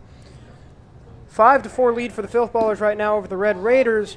And the bottom of the order up for the home team, at least according to the schedule. This is Ryan Vermeer, who is 1 for 1 on the day with a single, a walk, and a run. Oh, that one way outside. This is Ty Faulkner, who got out of last inning pretty well. 2 strikeouts, 2 walks. Count 1-0. And that'll make it at least 2-0.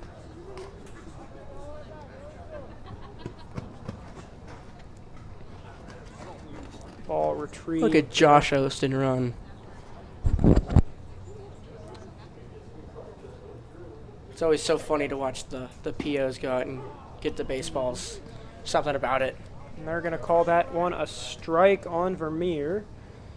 So 2-1 is the count. And we'll see what Faulkner does with this. He throws it outside. And excuse me, we were a ball behind. It was actually 3-1 for that pitch. So Vermeer will reach base for the 3rd time in 3 at-bats to open things up. And now there's a man on for Aiden Augusta. Now running at first base, number 29. Go ahead run Aberg. now at the plate for the Red Raiders, which I don't think either of us expected to say this late in the game. They've certainly performed well. Pitch is in. Line to Oh my second. goodness, There's a that'll double be play close. opportunity, Oh. but it won't happen. And hard running. Nice running from the pinch runner. That is 29. Jacob Aberg pinch running for Vermeer. Makes it to second. So Augusta lines out to the second Now baseman, batting, but second the baseman, runner advances. Treasure Valley Community That is College, big. Number 32, Ira Lee. So Ira Lee, who had a sacrifice fly out to right in the 3rd, now up to the plate. Even though that worked out in their favor, the first base coach cannot be happy with he cannot be happy with Aberg because he was way too far off for a ball that was obviously going to be caught by the second baseman, and almost got doubled off at second. But luckily for him, he ends up on second. Count now 1-1 after a wild cut by Ira Lee.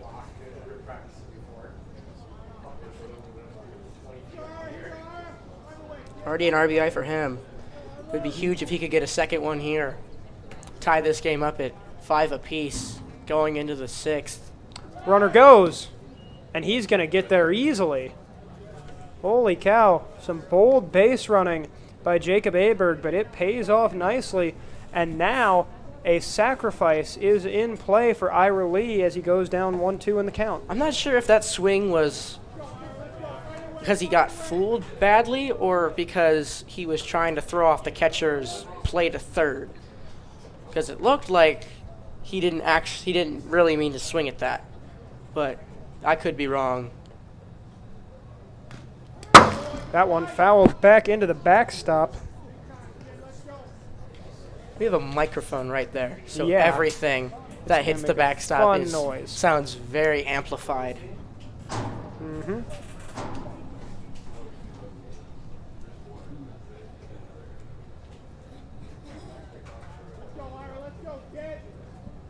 One, two for Ira Lee, receiving encouragement from his dugout. Pops it infield. That's exactly what the Filth Ballers needed. Because that takes the sacrifice out of play completely. Yeah. And a great way to get weak contact by Ty Faulkner. Top of the order, the shortstop from Minnesota Morris, number 8, Ty Beasley. Now Ty Beasley up. This does make things dangerous because Beasley has been very good today. But he's going to need to be great if they're going to tie up this game. Obviously, you're glad that you got that second out easily without giving up the run because now they have the top of the lineup coming up, which could have been lethal if they hadn't gotten that second out because it could have been a very different situation. Whoa, that's my a goodness. called strike. What a pitch there from Faulkner. Makes it 1-1. Count 1-1.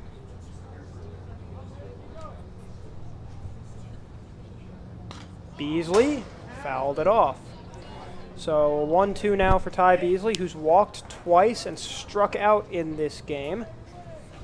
Definitely going to need to put a ball in play here. I'm interested to see what Faulkner ends up going with on this pitch. Since it's 1-2, he's got a couple of pitches to work with. And he goes with one Oh in my- the dirt over the head of the catcher, and this game is tied. That was obviously not what he meant to throw. Got away from him very badly. Aberg finally comes across to score. Count now 2-2. And this game is tied at 5. We're probably headed for a dramatic finish.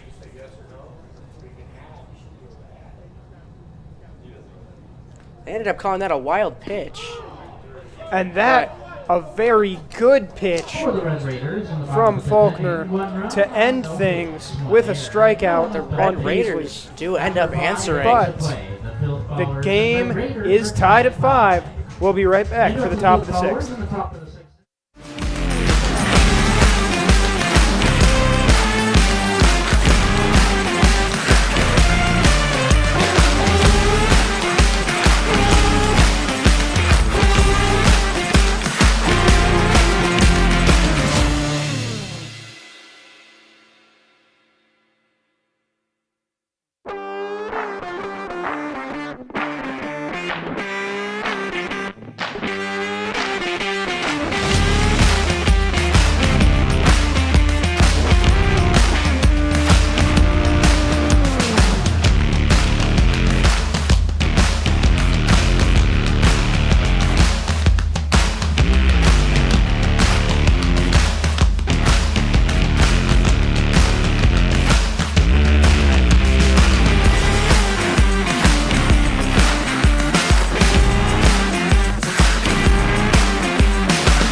We welcome you back into JJ Isaacson Field here at Seymour Smith Park.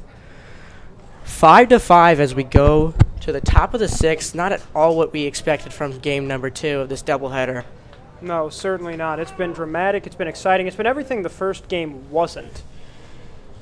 Here is the pitch from Donahoe. And that will be strike number 1.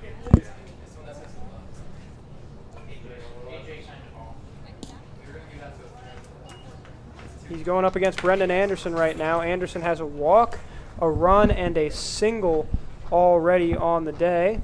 Count goes to 1-1 against him. Oh my goodness. That fouled back. And like you said, we have a microphone right there, so those foul balls are going to make a noise. Seems like the vibration, no matter where it hits on that fence, it's going to just be louder than probably necessary. Obviously, we have it down there for the bat and the gloves, but that thing just popped out of the catcher's mitt. Count now 2-2. Is 2-2 considered even, or is it 3-2? Since I'd consider 2-2 a pitcher's count, honestly, because you only need that's one. what that's what my thing is. You only need one pitch to strike him out and 2 to walk him. Yeah. This one, that'll get another out. strike. That's gonna get That's definitely foul. Catcher couldn't tell where it was. So count remains 2-2, but Anderson right now struggling at least a little bit to deal with Donahoe.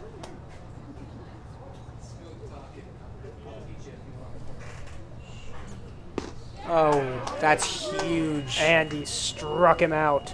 A big-time K for Tony Donahoe. That's Brendan Anderson, too, one of the better hitters in the entire league. He struck out twice today, which is down. not at all what we see from him. 3, Isaac Yeah, Bonner. He came in with only 8 strikeouts on the year, which for someone like him who's come up 51 times this year, he does not walk or strike out very often. Normally, if he gets on base, it's because he put bat on ball. This is Isaac Bonner now up, takes strike 1. Bonner, 7 hits on the year and 30 at-bats heading into tonight. He reached base on a fielder's choice in the 4th, flew out to center in the 2nd, and he's dealing with a 1-1 count. 1-1 count, excuse me, from Donahoe right now.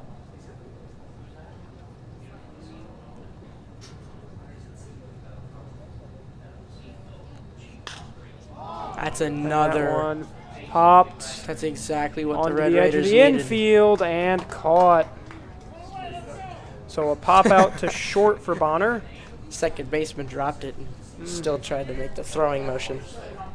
And now we've got 2 down in the top of the 6th. Just 2 more innings to go. Remember, unless we go to extras, these are 7-inning games. Nolan Christensen. I don't think you got extras would be too bad. I feel like that would be pretty fun. Maybe, yeah. That one, a strike right down the pipe. Tony Donahoe has been excellent pitching the ball so He's far. been exactly what the Red Raiders have needed. Versalino started out how they, I don't think how we anticipated given his ERA, but from what we saw was some very good stuff from him, and got them going early and helped them stay in this game early, which is not what happened in Game 1, is where the Filth Ballers got on top in the early innings. This one has a chance. It's going to be close. Oh, no. And the throw is wide. They're Catcher lucky. doing a good job covering it there. They're lucky he only got 1 out of that. But a massive throwing error from the second baseman. That is Ira Lee, and he just completely missed the pitcher, Donahoe, who was running to cover first. Now batting, the third baseman from Orange Coast College, number 22. And that base runner could be Jason huge Garrett. in a tie game like this.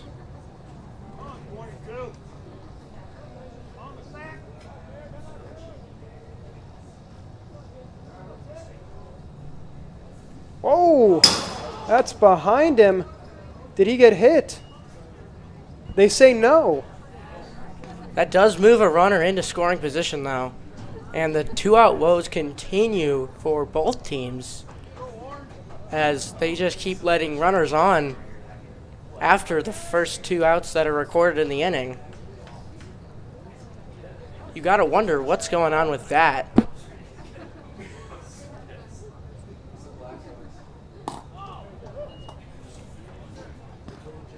Count 2-0.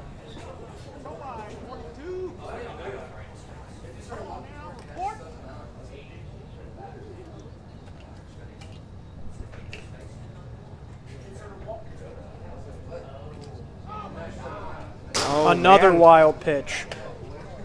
That's got to be at least 3 or 4 at this point. 3 straight balls from Donahoe. And that error, oh boy, that could be big. Are wild pitches considered an error? I thought No. passed balls were errors. 'cause Pass they- balls are errors, but I'm talking about the throwing error on the play that Oh, nearly- yeah, of course. Yeah, that could come back to hurt them. 6 errors combined between these two teams. That's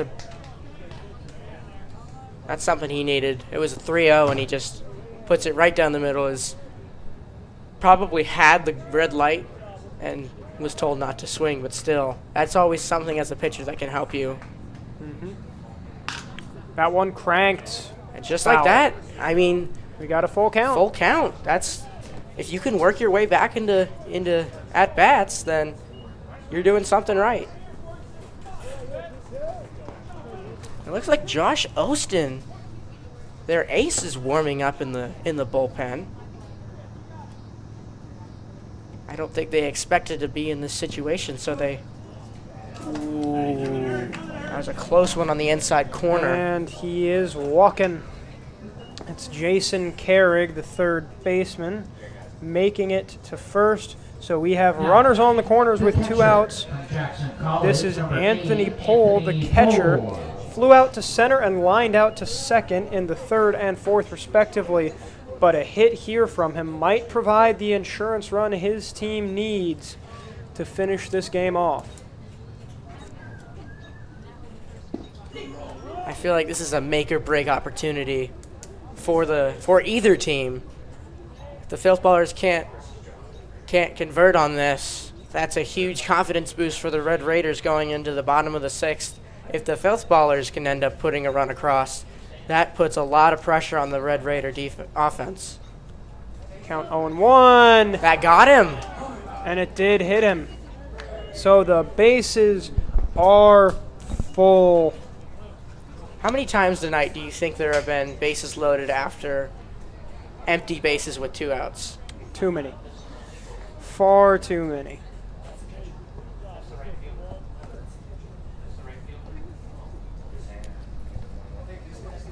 Looks like Chase DeLoach coming up. Only 16 at-bats on the year, but he's been efficient so far. 6 hits, 5 RBIs, 7 runs with 3 walks, but 6 Ks. Your attention, please. Now batting So for the if he Filth can Ballers. steer clear of that and figure out a way to use his 500 on-base percentage to somehow bring across a Filth Baller run, that would be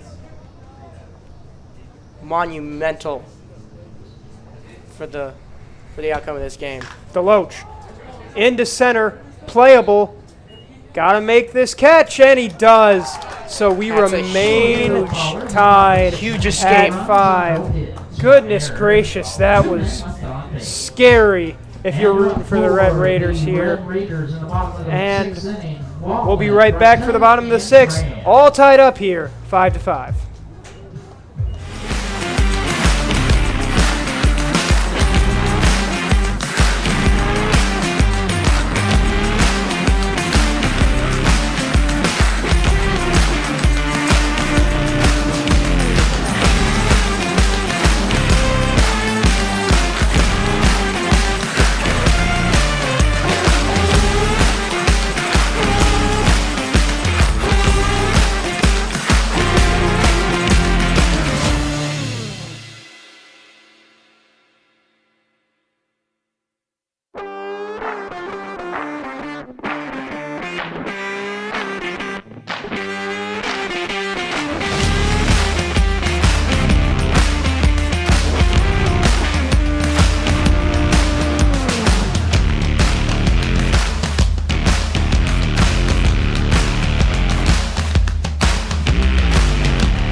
On the Corn Belt League Network.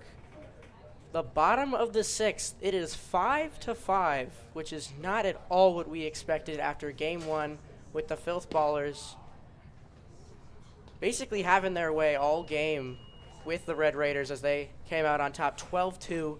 But the Red Raiders been hanging in there 5-5 here in the bottom of the 6th. And the pitching has been much better for them, and they've also been able to take better advantage of offense. They've been able to string some hits and walks together in the first inning and then in the third. And then last inning, they were able to push across a run after a walk. So they've been taking far better advantage of their offensive opportunities in this game. That's a great pitch right there from Faulkner. Yeah, Ty Faulkner, a fantastic pitch there, getting this count to 2-1. And remember, the Red Raiders bat last, so they will have the last crack at this no matter what. But right now, they've got the meat of their order coming up, the 2, 3, and 4 hitters. You might want to get something out of them rather than having to rely on guys later in your lineup. Yeah, if you're up in this lineup this high and you're in the bottom of the 6th here, you got to do something. Ooh. That's going to be a walk. Nearly hit Arrow Wallen, but even if it did, it wouldn't matter because there were three balls anyway.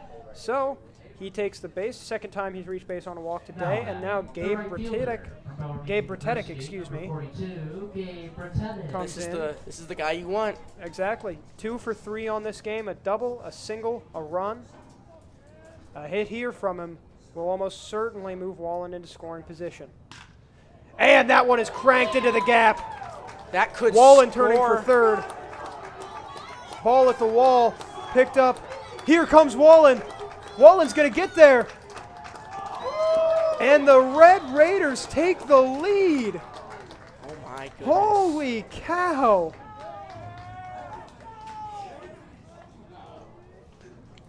What A clutch a huge double. What a huge Wow. What a huge RBI double Your attention, please. from Bertetic. For the Red Raiders, from On the West Nebraska first Community pitch, College, number 40, comes out Dalton swinging Nelson. and delivers. That's what you want to do if you get a pitch that you like. You just want to wait back on it and put it in a gap. And that's exactly what he did, and gives the Red Raiders their first lead since I believe the 4th inning. 1-0 count now to Caleb Schramm, who has reached base every time he's been up, all of them on walks. Would you have believed me if in between games I told you that the Red Raiders would have a shot at winning this one? Probably not, no. 1-0 is the count. Cranked foul. I feel like this is the case for a lot of double headers sometimes with these higher seeds versus lower seeded games, where it's the first game. Honestly, like, the Filth Ballers may have run out of energy the first game, kind of going through their order so many times. Could have run them down. Maybe. Oh, that strike run down nicely by Faulkner. And the count moves to 1-2 for Schramm, in danger of not reaching base for the first time today.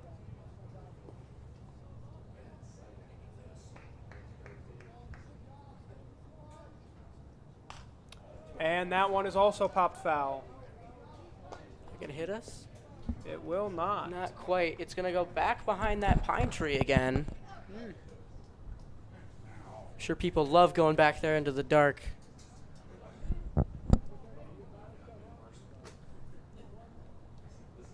Count still 1-2. Imagine how big this insurance run would be. Instead, it's another foul. Thought they hit the light. It did not, though. I've always wondered what would happen if it hit a light. I think it would make a loud noise. Well, of course. But, like, what happens with the falling glass? Like, that's right above the dugout. That could be dangerous. Dugout has a roof for a reason. There's still people in the front of the not under the roof, Brendan. Mike, we've got a 6-5 game in the bottom of the 6th. And We should I'm probably be worried focusing about on the that. safety of the players. We can worry about the safety of the players during inning breaks. That's fine, I guess. 2-2 the count. Caleb Schramm. They need something from him, just at least to move the Bertetic over. That's a great take from him. And Faulkner had a 1-2 count, then let 2 balls get fouled off, and the count is now full. This is what you dream about as a kid.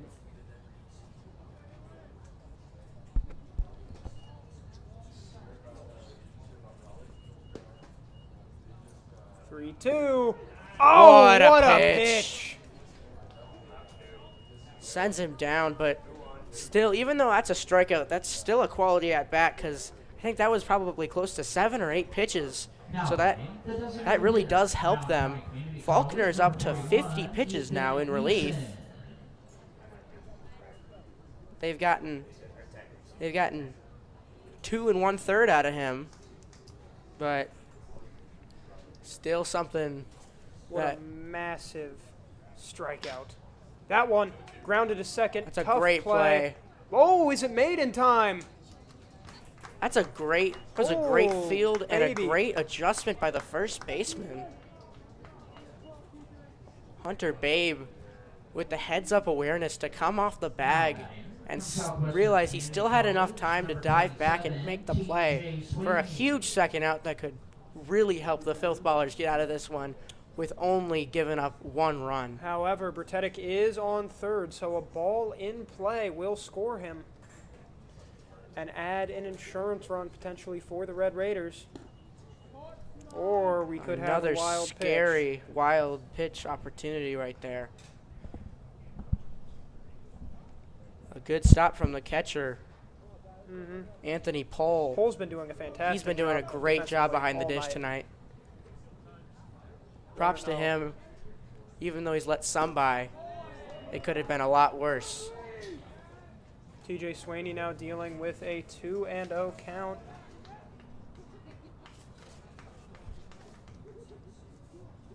Swaney been hitting the ball fairly well, He a struck it- 188 batting average. Struck out in his first appearance. Ooh, catches the inside of the strike zone. Big time strike there for Faulkner to get back into the count. 2-1 now. That could have been huge. That would have been a 3-0 count on Swaney. 2-1. There's the delivery. Ball gets away. Oh my goodness. And there's that wild pitch we were talking about. And Bretetic comes around to score. It's 7-5 Red Raiders. I don't think anyone in this ballpark saw this coming. No. The Red Raiders 3-14, I believe, and Filth Ballers, what, 16-4? I don't think any of us saw this coming at all. There is still, the Filth Ballers still have 3 outs to work with, though, so we're not going to call anything yet. Count full. 3-2.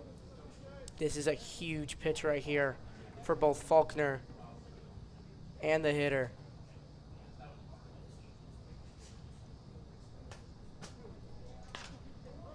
And he fouls it off.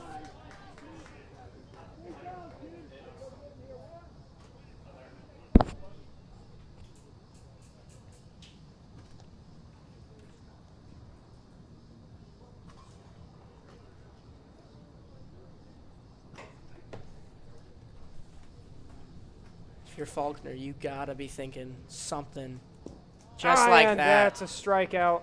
Catcher says he caught it, but just in case, he'll throw to first. For the Red Raiders in the bottom of the So the inning Wow. ends with a big-time strikeout for Faulkner, but the important part is that Wallen and Bretetic both come around to score. It is Filth Ballers 5, Red Raiders 7. As we Mixed up.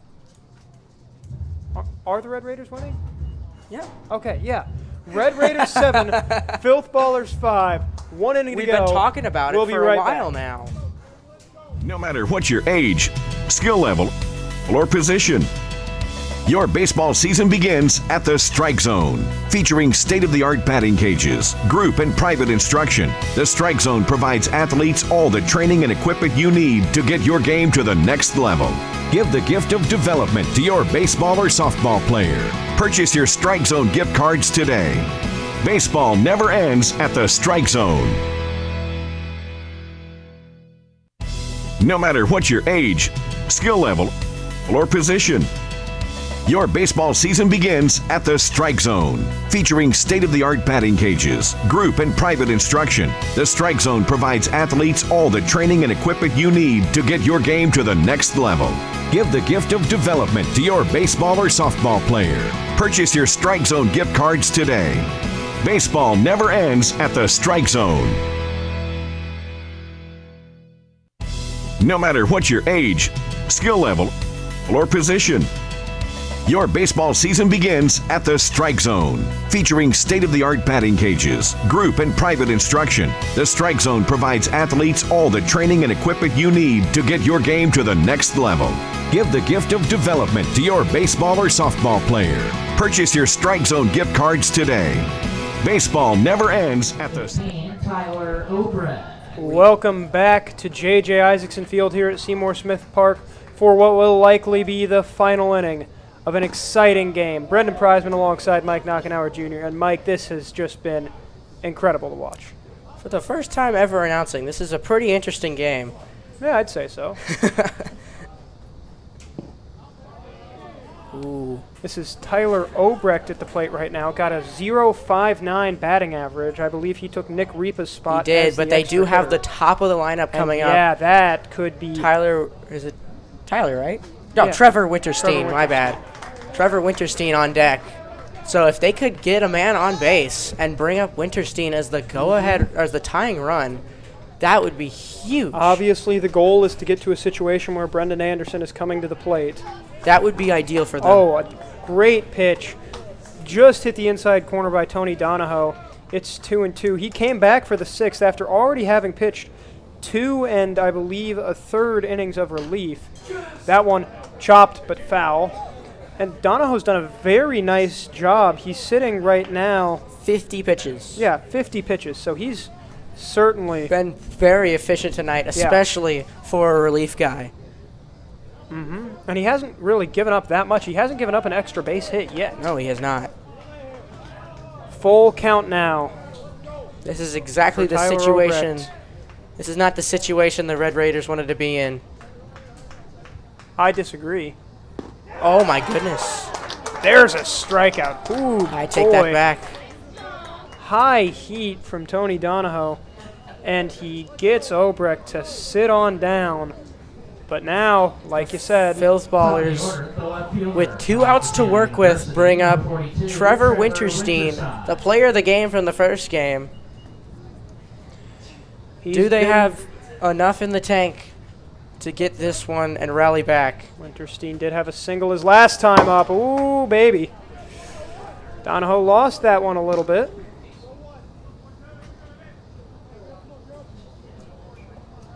And the count moves to 1-0.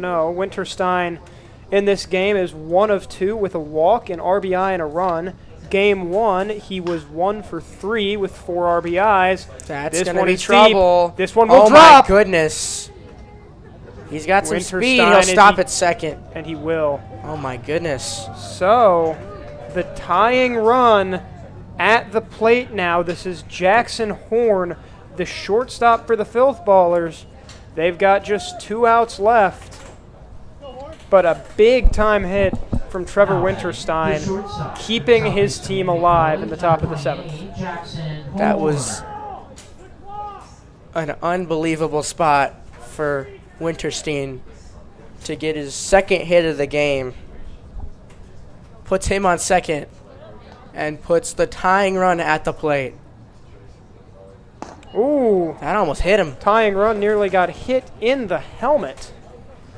Yeah, in this situation, if you're a Filth Baller hitter, you are not moving for anything. You're going to let anything that comes your way hit you wherever. I mean, I don't think I would, but okay. That'll get That through. will Oh be my hit goodness. wherever. That's going to get nearly to the gap. And Winterstein helmet nearly came off, but he keeps it, and the Filth Baller dugout up and alive. We are 1 run away from a tied game. They're going to bring out, looks like their ace. And that is indeed number 49, Josh Ostin out of Elkhorn and the University of Minnesota Morris coming in. Donahoe did a great job in relief, did what he could, but he is done for the day. Ostin going to warm up. We'll be right back. Don't go anywhere. Red Raiders lead the Filth Ballers 7-6, top 7. We'll be right back.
We're down to the final inning here, half inning here at JJ Isaacson Field. Filth Ballers lead the Red Raiders 8-7. Noah Wing on the bump to close things out. 3 innings pitched on the year, giving up just 2 hits, but he has given up 3 runs thanks to 8 walks. And as you can see with that opening ball to Ryan Vermeer, the control has been an issue. So, Mike, what do you tell Noah Wing if you're the Filth Ballers manager? I think what you're gotta tell him is go up there and throw the ball how you can throw it. What I've said in the past is your offense always has your back, and you gotta trust that they do. And you also have to trust that the people behind you also have your back. So you can't be afraid to put a ball that's hittable that can also, a ball that's hittable but also Playable. Play it. Yeah, not like a ball right down the middle, but a ball that can either jam them or force a ball into the infield or the outfield for an easy out, or just throw something you know how to throw really well and get them to swing whenever they need. Couldn't get the swing there, and the count moves to 2-2. Noah Wing out of West Side and Nebraska Wesleyan, 3 innings on the year, 2 hits, 3 earned runs, 8 walks, 3 strikeouts. And add to it, there's number 4. 4, excuse me. I was looking at walks. Excuse me. So Vermeer strikes out. Remember, this is the bottom of the Red Raiders order, and if they don't score a run here, they lose. This is Aiden Augusta. He struck out looking in the first, had a single in the third, and then lined out to second, in the 5th. He's going to need to get on base here.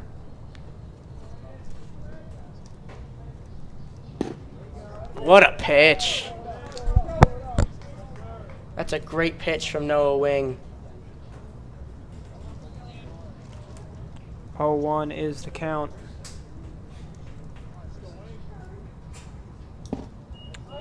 That will make it 0-2.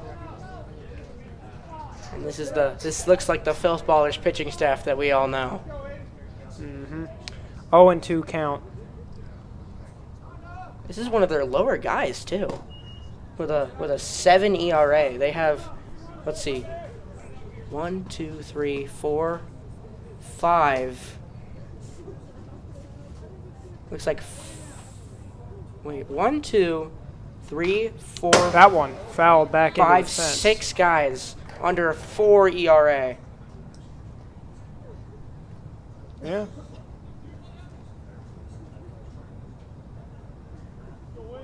I think that's pretty good. Could be wrong.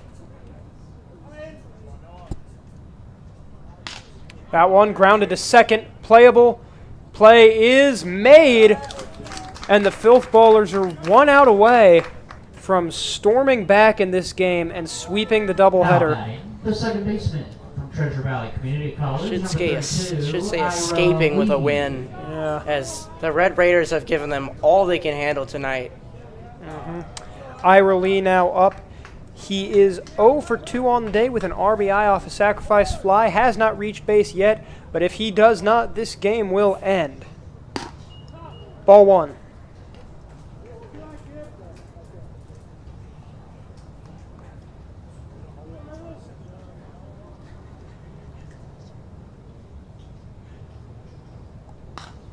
That one fouled over our heads, over everything.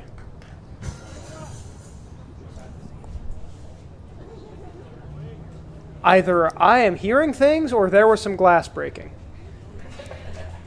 I think that might have been a sound effect. No, not at all. Oh. 1-1 and 1-2. What a pitch from Noah Wing. He has been spectacular in relief so far. Got a strikeout and a ground out so far. Now up 1-2 on Ira Lee. Man, the sound system here must be pretty good to fool Brendan Preisman. Oh. 2-2. That is seemed the like a count. really good pitch. And it was, but the point is trying to get him to chase. Count 2-2. 2 outs. Trip Deuce here with Here Wing we go. trying to end it here. And that might do it. Popped up foul. Going to be a tough play. That looked like an Arkansas in the Men's College World Series. And final they situation. could not pull it off. Hey, that was 2 outs too. So Lee stays alive, getting one more chance. Obviously, Lee has to do something with this, otherwise this game obviously will end. So 2-2, 2 outs. Wings so far tonight, thrown 16 pitches all this inning.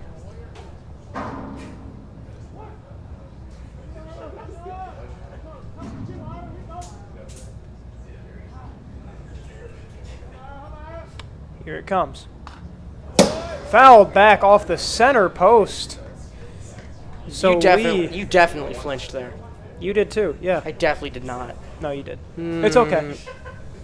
It's okay. Everyone would have flinched. I with that. 100% did not. So it still remains a 2-2 count. Ira Lee doing a good job staying alive as long as possible. But he can't anymore! It's a strikeout for Noah Wing, and the Filth Ballers survive the Red Raiders to win this second game of a doubleheader, 8-7. Filth Ballers win. We'll be back in a bit for some post-game wrap-up, and we'll have an interview with our player of the game, Brendan Anderson.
back to JJ Isaacson Field, folks. I'm Brendan Preisman, and after an 8-7 win for the Filth Ballers over the Red Raiders, their second win of the doubleheader, I'm here with our Kelly Industries player of the game, Brendan Anderson. We feel like we interview a lot here on the Corn Belt YouTube channel. You've been hitting very well all season long, so welcome back. Pretty exciting game in the second. After a blowout in the doubleheader, were you guys expecting them to bounce back in the way they did? One of the hardest things to do in all of sports is to sweep a team in a doubleheader, and that's been preached to everyone since they were a little kid. And so when you beat a team and you beat them bad, like you beat them in the first game, they're coming for you. So we knew that coming in, and obviously it showed. A 1-run ball game after a 10-run ball game the first game. Yeah. So your offense continued to be incredible. That's 20 runs now you guys have scored in 2 games.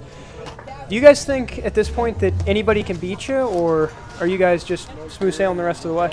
No smooth sailing at all. We just lost 2 games last week. So, I mean, we had a great first half of the season, but that's the first half of the season. Nothing's locked up, nothing's for sure, so we got to keep playing. And we got to play better than we've been playing. We played really good baseball in the first half. Second half, it's been a little shaky. You guys did hit a little bit of a rut kind of heading into this stretch. You went 4-3 in your last 7 heading into tonight. You think that this sweep might be able to start a little run for you guys, get you back to where you were going in the first half? Oh, for sure. Yeah, we came out of the All-Star break in like the halfway point, and I think we just kind of were happy with where we were and thought we could kind of cruise. And then we got beat twice. And that kind of switches the mindset. So coming out here and winning 2 games like that, and especially one of them where you got to fight back and then you win it in the top of the 7th, that's huge. So the reason you guys won it in the top of the 7th is mainly because of you had a 2-run double with 1 out when you were already down 1. Take me through your mindset as you went to the plate for that. So when I'm up there, it was a 6-7 ball game, and runners at second and third. So what I need to do is find a way to score one of those guys. So I got infield in, so I'm just trying to drive something hard. And luckily I found a hole, got a ball up the middle, and I got speed at second base with Tyler Levy, and he was able to come home and score.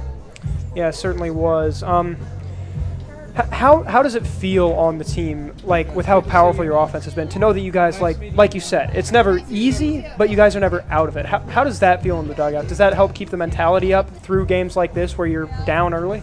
Oh, absolutely. You never really feel like you're completely out of games. And we've had games, last week we were down 7-0 after the second inning. I don't remember what team it was, but we were down 7-0 and came back and won a baseball game. Yeah, exactly. So again, I've said this before, we can out-hit anyone in this league when we want to do it. Yep. And when we do it, we're a really, really hard team to stop.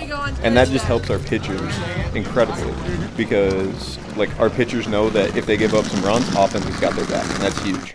Yeah, I bet it's probably pretty nice to know that. All right, thank you so much for coming on again. Filth Ballers go 2-0 today, maybe getting back into a run. So for our entire crew, Taylor Lewis, Ryan Kelly, Mike Knockenauer, I am Brendan Preisman, saying so long from JJ Isaacson Field. Have a great night, everybody.